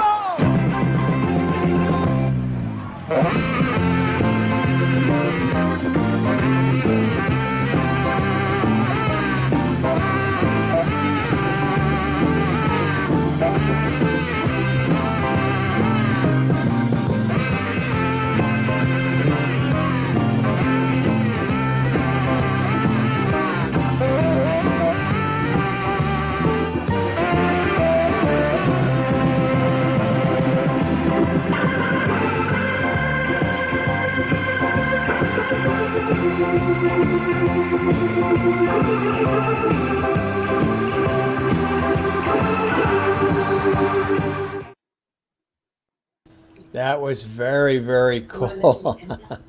I love that. That was Oh, awesome. thanks, man. Yeah, that Thanks. was really cool. Yeah. And what was the reception after people saw that? They must have loved it, huh? Yeah, it was funny. A lot of the Jersey, press reached out, Asbury Park Press and the local Jersey 12 station. So we did an interview up on the boardwalk, which was so funny. I did an interview 10 feet away from where I worked as a 16-year-old kid in the arcade at Jenkinson's, giving out quarters for the pinball machines. So it was so funny to be right there. And we did a little piece on that, and it was just fun. It was a feel-good piece. So it fits perfectly in your show, Jim. Absolutely. Lots of levity in that one, huh? Levity. Absolutely. A lot of Love comments it. coming in. Kathy says, Isigari, she's loving it. And Kathleen Walker in New York City says, cool. Kathy Short, wow. Cool, Kathy. Marilyn in Wichita, wow, what talent. Awesome from Jennifer Barry. Really incredible. Ernestine says, love your work. A drawing a minute, very cool. That was the Betty Boop. You drink a lot of coffee and that hand starts going. I tell you. Love your work, Ernestine. And then cutting to the chase, forget about Betty Boop. Merlin says, do you bodybuild? Bodybuild. I could draw a bodybuilder. I was going to say, he builds bodies with his... with the Sharpie. The Anything with a Sharpie. The pen is mightier. That's right. That's right. Enjoyable clips of Betty Boop. You're a fantastic cartoonist and artist. The last clip was truly amazing talent. Sherry, that was amazing. So much talent. Thank you for sharing your passion with us as well. This is really beautiful when you hear things like this. Frank, you're inspiring me to draw again. Thanks, man. Do it, Jennifer. Do it. That's Definitely draw. That's a beautiful thing when you hear stuff like that. This is cool too. Now this is from CBS AM. Was it the CBS morning? The Sunday morning. The Sunday morning show. Yeah. What was this? Oh, it was celebrating. It was a couple years ago, which King Features, being part of Hearst, is one of the oldest actually divisions of Hearst. So King Features was turning 100 years old, and to celebrate it, they were doing a segment on the CBS Sunday morning.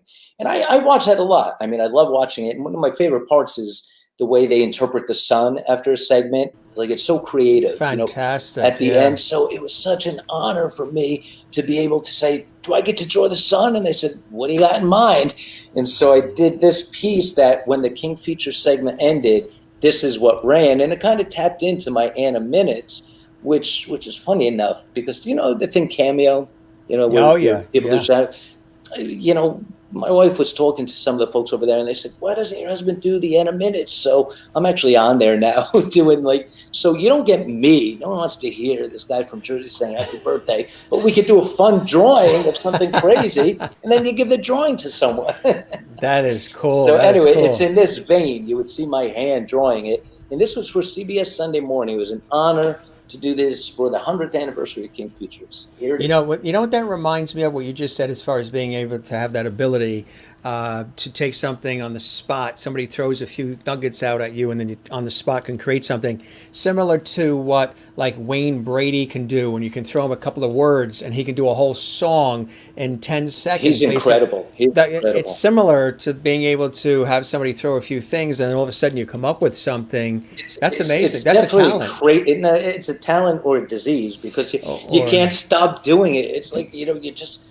One of our editor-in-chief one time brought a young cartoonist in to talk to me, and we're talking, and I'm sitting there while he's talking, and my hand's going a mile a minute just doodling, and this kid, I said some wise words, and he goes, how do you know when you're a cartoonist? Like, how do you know? And the editor-in-chief just pointed to my hand, goes, when you can't stop doing it. Right, exactly. So how much of this work is therapy for you as well? Probably a great deal, right? It's therapeutic. You get it out. Yeah. All this work we do is therapeutic. Absolutely. Absolutely. It's an outlet. It certainly is. So let's take a look at that sun. And again, we're talking about, folks, I love this CBS Sunday morning. Yeah, news. I love It's the fantastic. sun. All the way back to when the original host, Charles Kuralt, was there. Remember? Yeah. Charles Kuralt and Charles Osgood. And then, of course, now Jane Pauley. And when they go, before they wrap a story, they have a beautiful sun. Everything is different each time before they go to break. And here is a wonderful guest's version here. Very, very beautiful. Enjoy it, everybody. I feel like I should be singing this song. Look at that. So, and then it came to celebrate all the comics. That is unbelievable. So that was a blast. But wait, you mentioned Jane Pauley. Yes. Jane Pauley's husband. There's Gary Trudeau. Gary There's Trudeau. Doonesbury. That's right. Doonesbury. That's right. Great, Yeah. great. Now, have you met him? And I've met them both a few times, but they were, Gary was with another syndicate, so yeah, I would see, maybe see him at a cartoonist function, but I'm not one to bug people, but I'm a huge fan. but you're And Jane Pauley. absolutely, absolutely real talent with both of them. There's some more fantastic shots that you shared with us here. I want to share this one. Tell us about this. Which one is it? Okay, so that was the spread. That was in Marie Claire. That's one of the. I really wanted to show this because we talked so much about Zach helping out with the Betty Boop thing, and Nina Garcia and Ann Fullenwinder, did the spread, and that's one of the dresses that Zach designed for Betty Boop. So I just wanted to show because it's so beautiful. So it was in the spread of Marie Claire. Really, So that was really part of the cool. whole program. It's a great shot. So is this. That was the Palm, the original Palm over on the east side between 45th and 44th Street and 2nd Avenue. The original Palm. It was 80 years, and unfortunately it's closed down, and this mural's gone. But the cartoonists used to go there. It was right around the corner from King Features, so that the tradition started like probably in the 50s. And the cartoonists would come down from Connecticut, usually drop off their strips Yeah. for the week at King Features, then go over and have lunch at the Palm. And the owners of the Palm, Bazzi and Ganzi, would say, if you do a drawing on the wall, we'll give you a bowl of spaghetti. So all the cartoonists started drawing on the wall. So that's how that happened. If anyone out there's been to a Palm restaurant, in New York or LA, or, there are many, many cities, down Orlando, there's cartoons on the wall, and that's kind of how that tradition started. So it was because mostly a lot of the King Features cartoonists wanted that free bowl of pasta. And so this was a mural we did up on the wall celebrating the anniversary, and that's Really Mr. Bazzi cool. and Mr. Gansey sitting by the cake. Right there, yeah. That is so fantastic. You must have a field day when you go into Sardi's for dinner and keep looking around. Yeah, actually, we've worked with them for a short while. Really? That we had to go there and do an all-night photo shoot one time because we were going to represent them, for that Sardi's look, with the logo and then all the artwork. But it was a bit of a challenge because you're dealing with so many different faces, that you kind of need clearance on, so it got a little rough. But Sardi's is amazing, and I love all the drawings on the wall. Absolutely. Here's another one. We talked about this in the intro.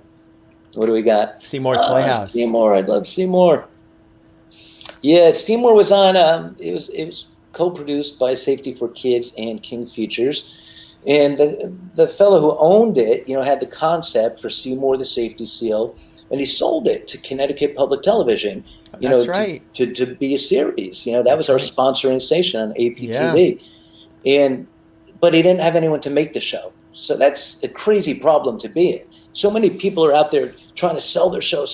Yeah. He sells a show but doesn't have a show.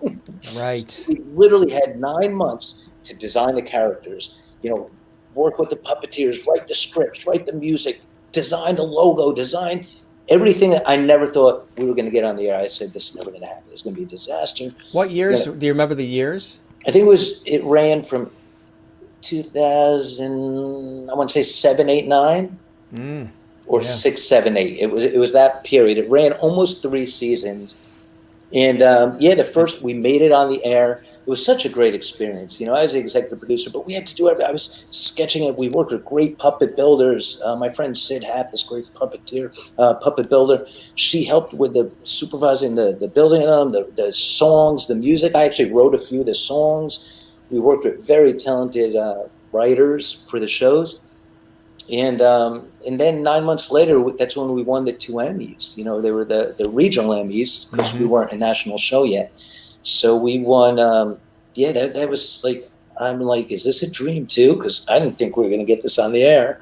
I wonder if you worked with Larry Rifkin at all. It was Larry. I love He's Larry. a personal friend. Yeah, I've known him for years because I've done a lot of work in Hartford at Connecticut Public I Television. love Larry. He's great. They And brought he's a Barney to rock and roller, television. too. Yes, he is drummer. He plays Yes, in the band. He gave me his tape. yes, I've known him for He years. did a Beatles song. We've co-hosted together and all of that. And He's a great guy. he brought Barney to television.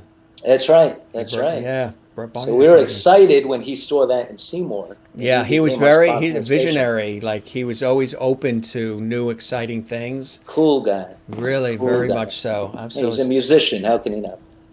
Is it a small world or what? That's crazy. That's crazy. I tell you, I knew when you were saying it, and then you said Connecticut Public Television. It's got to be Larry. Larry, yeah. It sounds like it would be Larry. He's fantastic. Always green lighting cool things like that.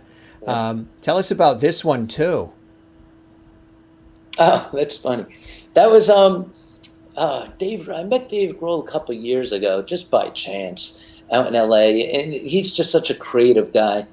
And he does on his Instagram site. He's got this thing on Medium. It's through Instagram, Yeah. and it's called Dave's True Stories. And Dave's a great storyteller, and that's Yeah. again something that inspires me. Mhm. So he started this thing on Instagram, Dave's True Stories, and he tells stories, and they're funny stories.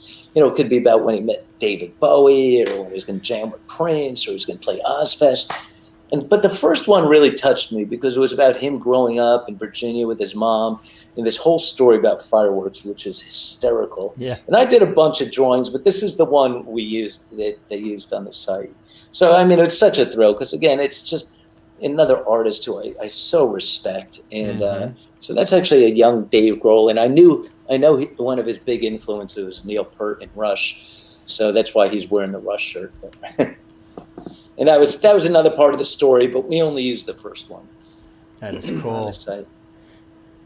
That was then when they had a soundboard and they were trying to get this thing up this rickety staircase and into their house.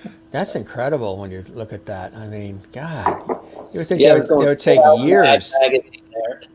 Right, exactly, right. That's amazing, when you see this stuff. This is like, you've really got an amazing gift, Frank. You really, really do. And Thanks, Jim. That's cool. that's why you've been recognized and awarded, and why people love working with you. You also got a very, you just got a very affable personality. I'm sure when teams of people work with you, they really enjoy it. Not that you wouldn't be a perfectionist or striving for excellence, or you got deadlines and all that, but I'm sure you just make the atmosphere so fun and creative that people want to work with you and collaborate with you, right? It's been a real blessing. It's been a blast, and again, I feel like I get fueled off of other people's energy. I mean, just you and I going back and forth tonight. It's exciting. I think I said that in the intro you copied it. There's excitement in creating. You get excited. And sometimes, you hope it's contagious because you want everyone to feel it. And then you never know what's going to happen from that excitement. So it kind of keeps going and going. And yeah, again, you mentioned Larry Rifkin. I mean, so many people. My work with Universal Studios down in Toon Lagoon, so many talented people. And it was a blast, working with them, working on Islands of Adventure. Again, all the cartoonists, the musicians, they're all artists. There's art in everyone. It's like that the kid Jennifer, she better keep drawing because there's art in everyone and you just never know where it's going to go. That is exactly right. That's exactly right. Have you thought about teaching as well? It's funny because both my parents were teachers, Yeah. and I've gone into SVA. Friends have had me, come in and talk to the animation class. So I guess that's technically not teaching because I just get to come and go, which is kind of fun. Yeah. And I've taught the animation classes, history of animation. So one of the guys from Mad Magazine had me come in and talk. I've heard that. When I did the reimagining of Betty program, I went down to SVA and I said, you have the master's program. Can I tap into your master's program? Like, give me your for masters of branding. So give me your, top 4 people. We put a team together because, in 6 months they're going to graduate and they're going to be snatched up by all these big branding companies. So let me get them first, work on Betty Boop. And they would say, I'd go down there every week. I couldn't influence them much because I had to let them role with Betty where they believed she should go. But they were so great. They were such talented kids. And they said it to me, like, you should teach. You should be a teacher. And I said, well, we're all in the classroom. We're doing it right now. But who knows? Someday. Jeff Dwoskin in the Detroit area says we look like brothers. I could see that. That's it. Well, I I can haven't see that. I have not had a haircut since March, and Yeah, you same with probably me. in what, Yeah. 3-4 years or That's about right. that is funny. Jennifer has responded. She said, "I promise you, Frank, I'll draw something tomorrow." You So better. you've inspired her. You've inspired her, which That's is really cool, you know Jen. Do it. yeah, absolutely, and that's another part of all of this work that you do, the creativity, and when you look at all of the years of the body of work, Frank, think about all the people who have been inspired, who maybe had a tough day, and then they've seen some of the work, and their load is lightened. Especially, like a year like this, where it seems like Yeah. every day you hear something, horrific or sad or confusing. The arts of all kinds are so crucial. What you're doing, what I'm doing, music, I mean, all of it has healing properties as much as it does, passion and enthusiasm and levity and all the things that go with it. A lot of this work really cuts to the core, doesn't it? For you as much as for the consumer of it. Yeah, it's cool that you say that because it's important to be aware of it.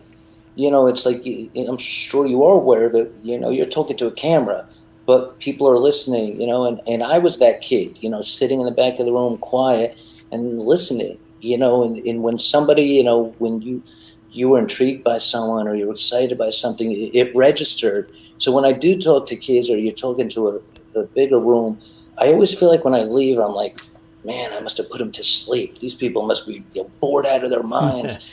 And I just think if it's that one person, if it hit one person, and it meant something, then it's worth every mountain you had to climb. That's really, really true. And like June even says, our wonderful friend, we need art and music. Yes, absolutely. We really, really do.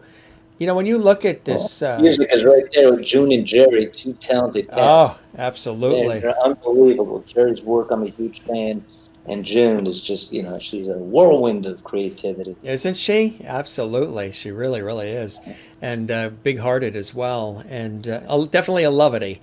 I love it. A lovety. I love the lovities. And, when you look at all this, what are the things in your life that continue to inspire to be creative? And do you have occasional, like writers have writer blocks? Do you have creativity blocks for you as well sometimes? Yeah, it does happen. I know that's out there, and I've gotten to a point where I know it's going to pass. It's almost like you try to trick it. You're going to kind of stare at this blank page. Like I said, any one of these things, it's like, here, look at this piece. This was actually an alternate cover that I did for Outlaw Pete. So this was never before seen. But at one point, it was a blank canvas. There was nothing there. And you're just thinking, what? And then I just started thinking of Westerns and daydreaming and maybe playing a video game and thinking, the old movie posters from the 60s, the good, the bad, and the ugly, all these. And then I started thinking of, so then I thought of the shadows, the guys walking into town. And it's going to pass. It's going to pass. You just keep going. That blank page will pass. And I think once you get comfortable knowing that, then you're okay with it. Then you don't have to pull your hair out anymore. See, I stopped pulling my hair out. A good thing. But you could always draw it back in, right? That's right. That's right. Keep the Sharpie right here. Didn't Ron Popeil create that spray or something? That's right. Does it right on. You paint it. You could paint it. So, when you look at all of this, what are some of the things that you're most proud of? I mean, are there certain projects, certain things that have happened along the way? I mean, there's a lot to choose from, but a few things that really stand out for you personally as the ones that your go-to, like, wow, that was really a special moment. Wow, that was really an amazing project. Yeah, I think it's the ones. I mean, there's ones that mean a lot to you personally, but then there's the ones, art music, art in general, it's everybody's. It belongs to everybody. So it's probably going to be the projects that affected, people felt it. Whether it was working with the team at Universal Studios, knowing that millions of people are going to have a blast down here on these rides, and the Popeye ride, and in the Betty Boop store, the things that mean the most, or to have like Bruce or Green Day, or Dave Grohl or Andrew, or Mort Walker, or, and Dick Brown, Patrick, trust you with their art, knowing that you're handling it. And it's going to get out there. People are going to see it. Hank Ketchum with Dennis the Menace. I mean, to know that means the most to me. It might not necessarily be one project, but it was the fact that you kind of you have that mutual respect and that trust as artists. And your biggest fear is just don't screw it up. Don't screw it up. But right. just get out there and have fun, And usually when you're having fun and you're a little more relaxed, and things start flowing, I'm Right. sure you find that too. Right, exactly. When all the angst of the preparation, of striving for perfection, and all of that sort of wears off, and Step then you on can the just stage. and you just breathe. Right, exactly. And sometimes that happens when there's chaos. Like I was mentioning to prior, I love live sometimes. Well, I love live the most because you got to go out there and you have to do it. Yeah. There's no turning back, and that can be really, really exciting. And all the cylinders are firing, and the adrenaline is flowing, and everybody's depending on you to make magic happen. So that's really, really cool. And I feed off that energy and then give it back through whatever the presentation performance is on the air or on stage or whatever it is. You mentioned the working with Universal and all of that in Orlando. What was that project like? Because I mean that's millions of people going there Yeah. and seeing that and putting smiles on kids' faces. I mean, that's like That was a trip. It's definitely a highlight for me. One, because like I said earlier, growing up, Jersey, down the shore on the boardwalk and working on the boardwalk, like I love that kind of carnival amusement park. I just love it. So, back, man, that park opened, Islands of Adventure, in 1999. We started working on that in 95 out in wow. LA. They started like plotting it out. And the head creative guy there at the time, and he's still there, Mark Woodbury, is just an incredible talent. And the concept was these islands, because there's old waterways. You had Universal Studios here, but the island, there were 5 of them. It was Marvel, which was Spider-Man and the Hulk and all that. Then no, this was before Harry Potter.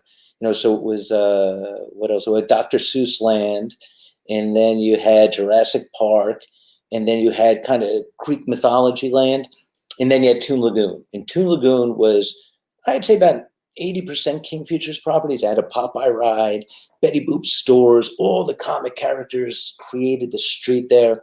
So, being involved with Universal, who were the experts in creating theme parks and in making it, taking it up a few notches, some of the rides are crazy down there. So everything from, when we were conceiving the rides, and then the animatronics of the rides, and then all the facades that as you walk down the street, you have Bonnie and Dagwood, you have Beetle Bailey, you have Hagar the Horrible, you have Flash Gordon, Mandrake the Magician. You feel like you fell into the Sunday comics.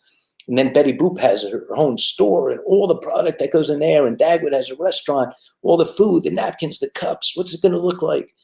So the responsibility was there. I remember the day right before it opened, they were having a big party, and everyone was going to be there. Spielberg was there because of his involvement, and Ron Howard. And it was like, and I was kind of freaking out because now all the cartoonists were coming, and I'm like, man, I hope I didn't screw this up. But it was such a warm reception. I mean, seeing their characters come to life, I could feel their hearts beating, from across the room. So that was a thrill. That was definitely a thrill. And I still have a great relationship with them, even out in Hollywood, at the parks out there too. Very talented people. Is there anything on that bucket list, anything that you still, I mean, you've done so much and continue to, but is there anything, Frank, that you still have out there? I really would like to get a shot at that. I'd really like to work on that. I'd really like to create that or be a part of that. Yeah, it's you do have things in the back of your mind, and it's like it's funny because I kind of live every day that way. It's like I love waking up in the morning because you just have no idea what's going to happen that day. Anything could happen. I mean, when I look back on it, like it could be the day that you get a call and says, Bruce is going to call you, or it could be we need you to go to LA. You're going to start building this theme park, or MGM Grand's doing this, or Oh, you're going to be on the Jim Master Show live. I was that was a big call when June called me. That was a huge one. I mean, recently, right before lockdown, I had to go to London to meet with Jimmy Page. Oh, yeah. For you young kids, he was in a band called Led Zeppelin, Oh, yeah. and to start talking about creative things. And That's cool. I'm working with I had to speak with Nikki Sixx from Motley Crue. I'm working with these really creative people in LA. And working on a lot of different music projects. When we do the sequel to this show, we could talk and Yeah, show when we those have you things. back, we can show the Yeah, all the bring stay 'em up. tunes. Yeah. That is cool. Well, that shows versatility too. I mean, because you can easily be boxed into just one character, one style, and that's it. And you have the ability to be super creative and flexible and be able to pivot based on the project, right? Yeah. I mean, there's always, like I said, there's so many different things that are going to factor into it. And one thing I always say to my kids is like, being a creative person, when there's a bump in the road or a challenge, or when someone says you can't do this, you have to like that. The first thing people come into a room, they'll say is, "Yeah, we got a problem." And I always do this John Lennon quote. I always say, "There's no problems. There's only solutions." So let's think this solution. That's the exciting part. If we can't do it this way, there's 10 other ways to do it. Let's have fun thinking of those ways. Have you ever thought of running for office? What you just said, We're running really. from office. I mean, what you just said is really how it's supposed to work. Yeah, it's no problem. There's only solutions. That's it. That's a good way to. It's a good way to Well, John approach Lennon. life, right? And it's a good way to approach life because if you're always thinking about, the sink that's overflowing, you can get stuck on that and never move forward with life. Tell us about again some of those things in your life that inspire you to continue doing this extraordinary work that you do, Frank. It's just seeing things, being excited about what other people are doing is, there's, when I see what some of my friends are working on, and I always say, when you're building your house, which we're all doing, everyone's building their own thing. Don't be the person running up and down the street saying, "What's that guy doing? We got to do it like that. What's that guy doing?" You could look at what they're doing, be excited for them because they're doing that. You do what you're doing. Don't be that person that says, "He's using brick, so I want to use brick." No, wait, he's using wood. I want to use wood. Just keep building yours, but get excited, by what's going on. So yeah, it's looking around, music excites me, every different genre, new young artists that come out, just people that, go for it. I like seeing the guys like Greta Van Fleet that are bringing some of the old stuff, speaking of Led Zeppelin. Coming back, right? That sound back and young people getting back into guitars and music and just the shifts, I've been walking this earth for like 100 years or so. You've seen a lot of changes and it's exciting. Change is Absolutely. exciting. People are afraid of change. Don't be Yeah. afraid. Right. Be excited by it. Absolutely. Merlin says, "Well, you are a lovely now. Welcome." I told Hey, you. thank you, I Marilyn. told you. She's in Innerkip, Ontario, Canada. We're all happy, so happy you're here. And June, of course, says every day is an adventure. It really, really Absolutely. is. And this year's sport, especially, has tested all of us in so many different ways. And yeah. It's Yeah. crazy, but It is. you got to keep it going. You got to keep at it. Do your part. Everyone's got to do their part. We all Right. have to do it, and that's the only way we're going to get past this thing. Exactly. You got to come together and put smiles on people's faces, look for inspiration, and you'll be inspired yourself, even on a day when you don't feel like it, you don't want to get out of bed or whatever. Do it because, again, you never know what's going to happen during that day, and it could be some really beautiful stuff, right? That's the exciting part.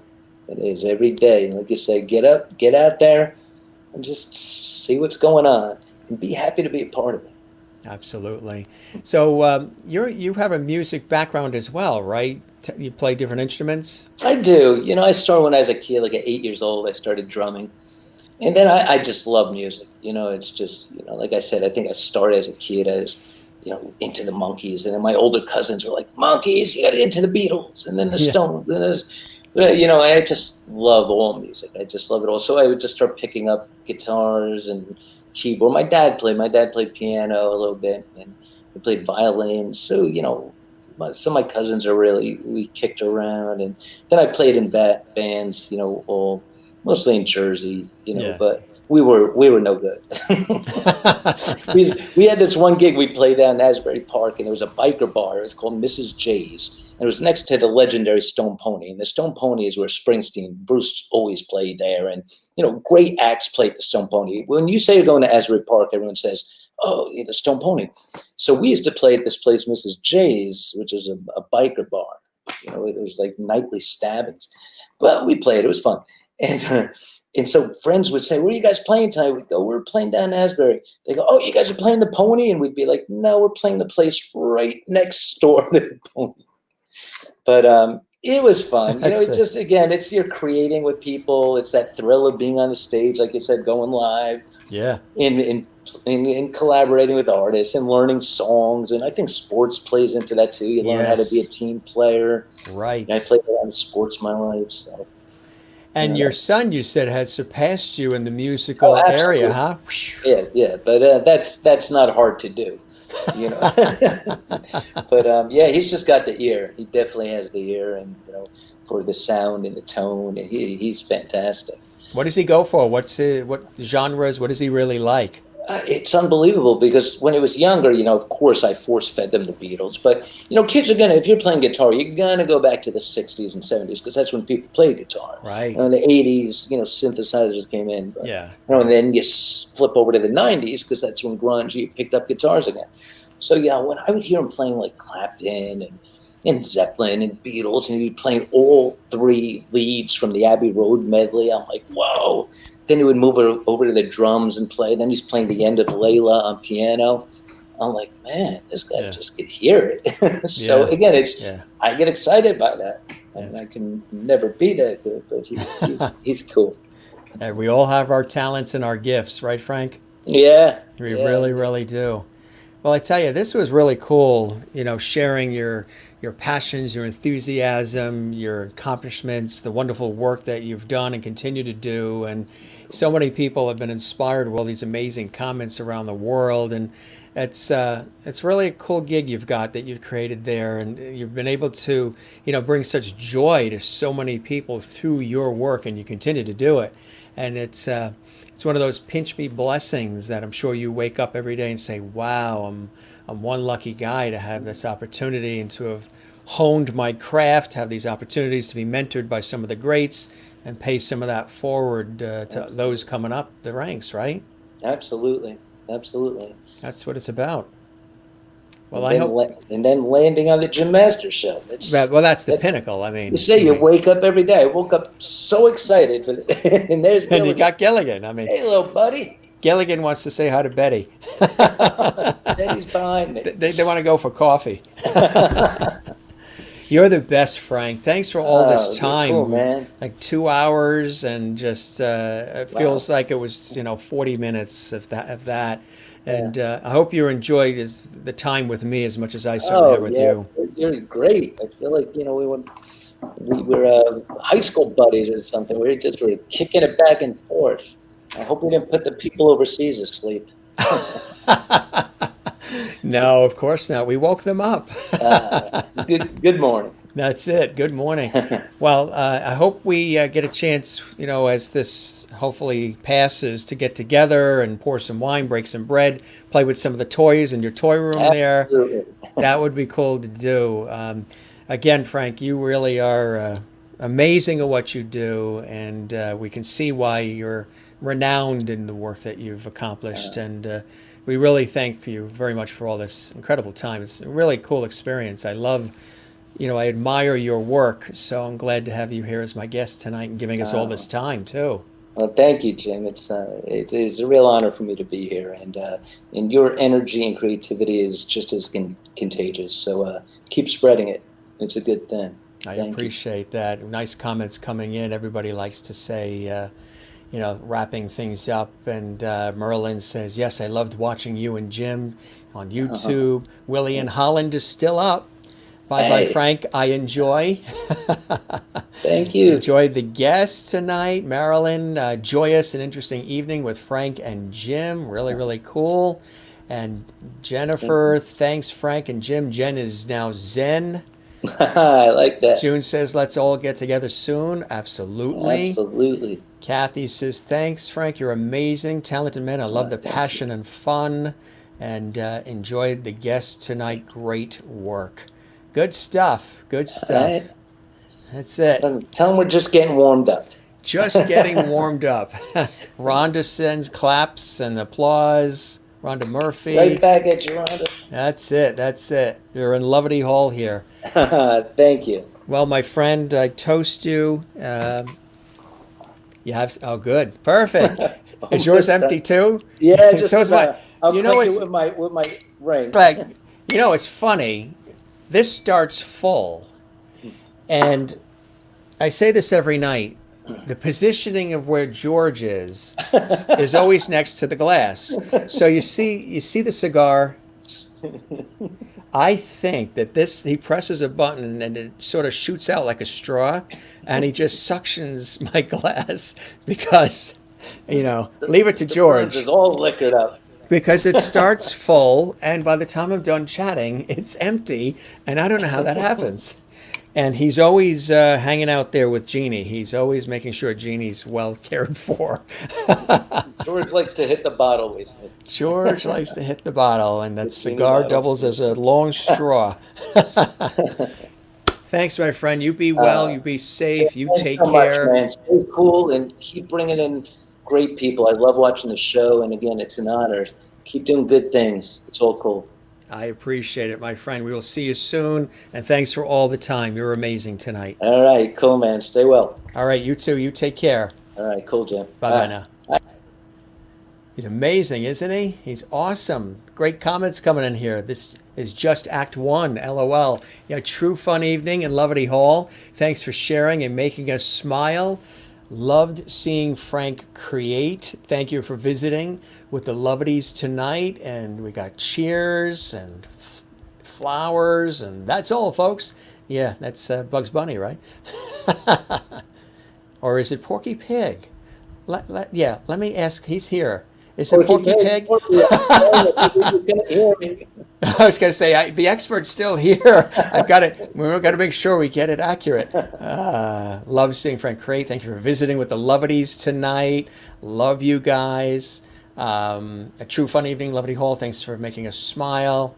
Cool stuff. Cool. That's it. All right. I'm not a good goodbye person, so we just say see ya.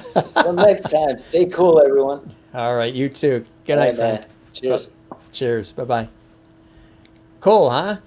We love it. Yes, he's back. Of course, he's back. And you are too, and I love it. We love you too, June. And Sherry said, loved seeing him create. Thanks for visiting with the Lovities tonight. Absolutely. Issy is still up and watching in Barcelona, Spain. That is what you call loyalty. We really appreciate that. Thank you, Issy. She's giving peace and thumbs up. Got to find my drawing pad and pens and pencils. Draw tomorrow. Now, Frank is going to check in with me, Jennifer, and he's going to ask me if you did start drawing. He wants you got that passion, you got that gumption to do it, so get going and start drawing, and I will keep Frank updated as to, and maybe you can share some of your drawings, I'll show him. Carla is still watching in Brazil and South America, loving it. You know what? I'm addicted to the Jim Masters show. Wow. Now, let me see. Is there a way I can print that out? I'd like to print that out and enlarge it. Put it on a billboard on the highway, maybe. Thank you, Carla. I really appreciate that. Yes, goodbyes are like are the Act 2. You got it. Kathy says, thanks, Jim. I love the way you make everyone feel so relaxed and at ease. I appreciate that. Kathleen in New York, thanks for sharing your talent with us. Yes, he certainly did, and we appreciate your great comments as well. And you draw also, Willie in Holland. You also draw. That's fantastic. Keep doing it. Keep doing it. Thanks, Jim Wah from Issy and Barcelona. You guys are the best. Lots of levity every night here on the show. We appreciate it.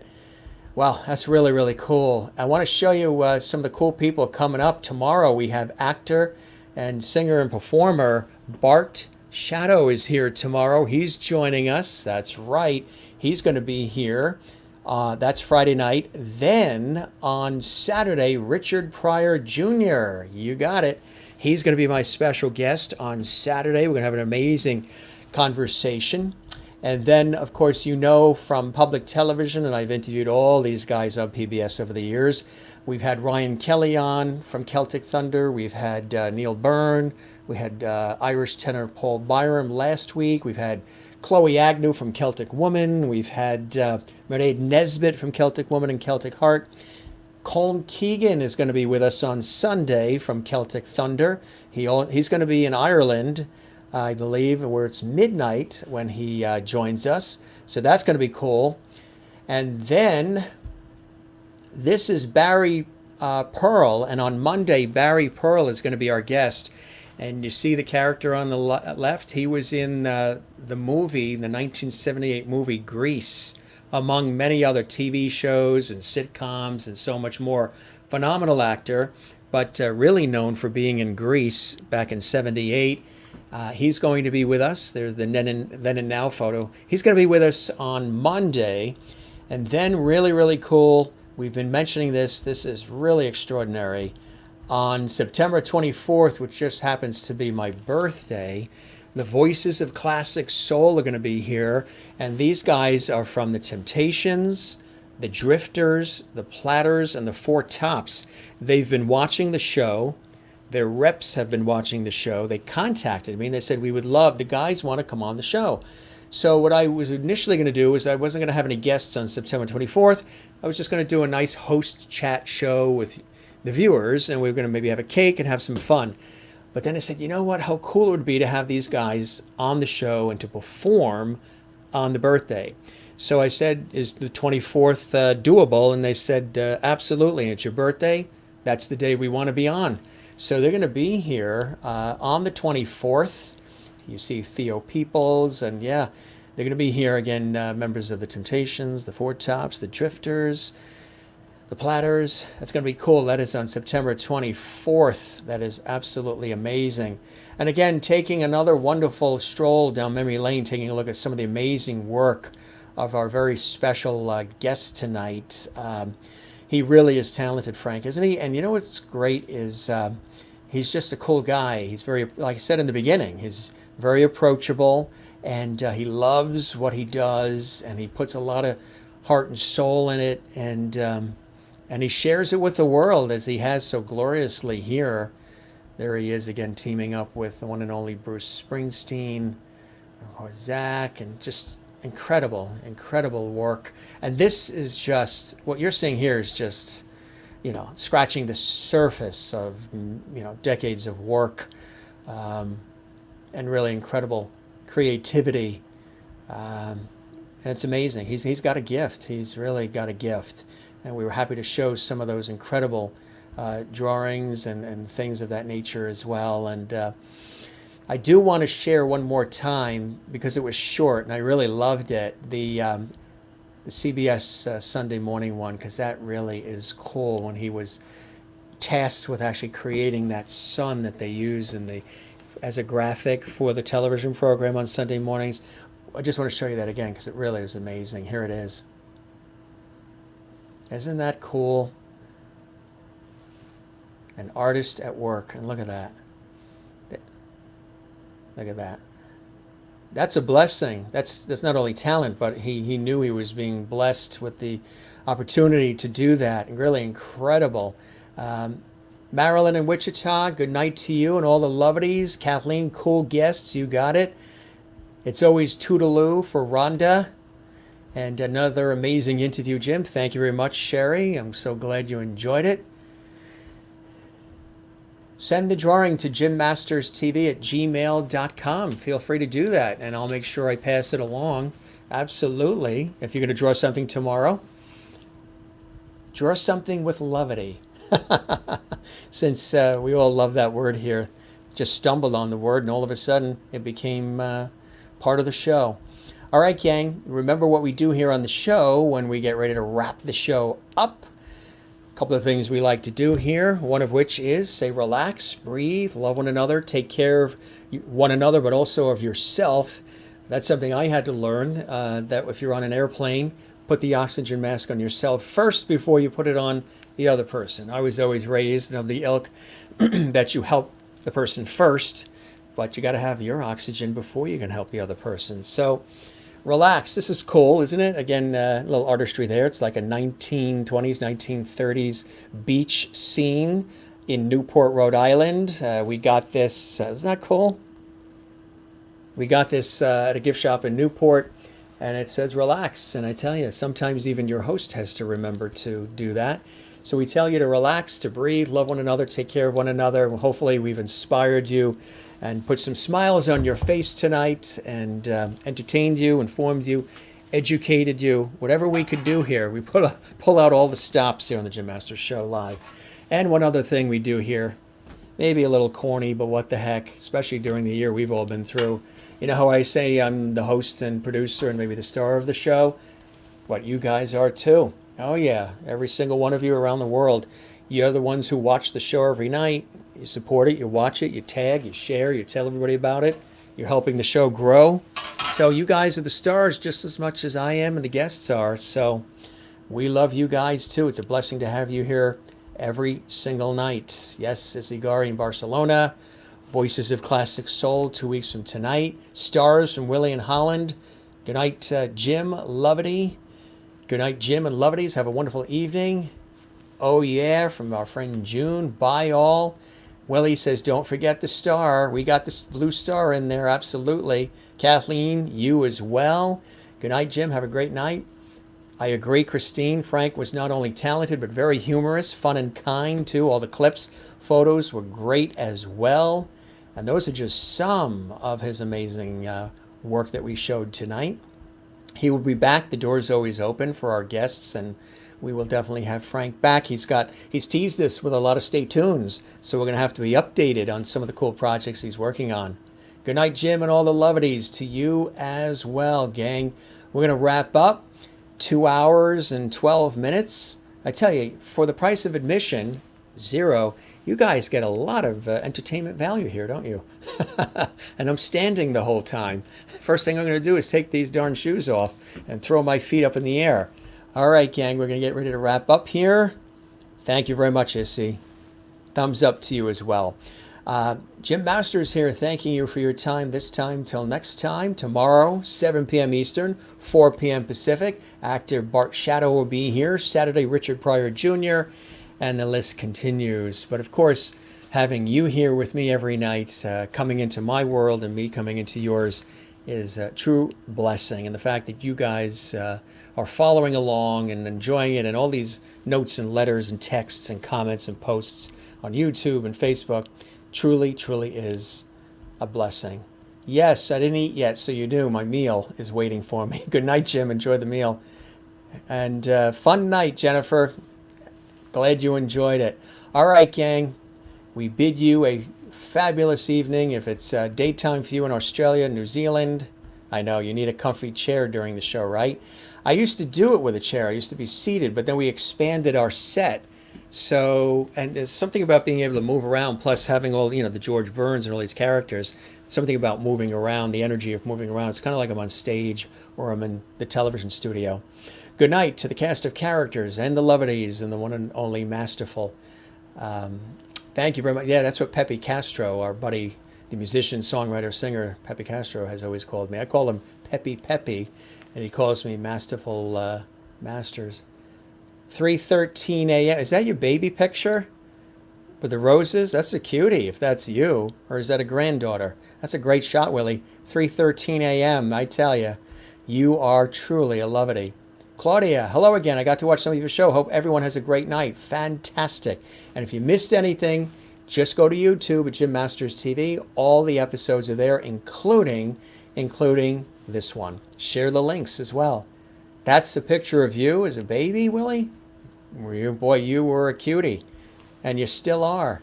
All right, gang. We'll be here tomorrow, 7 p.m. Eastern, 4 p.m. Pacific. I hope you are as well. You have a good night, all right? Thanks for being with us, and thanks for all this great time. And again, Isigari in Barcelona loved it so much, she's speechless. We'll see you tomorrow, gang. Take care. Be well.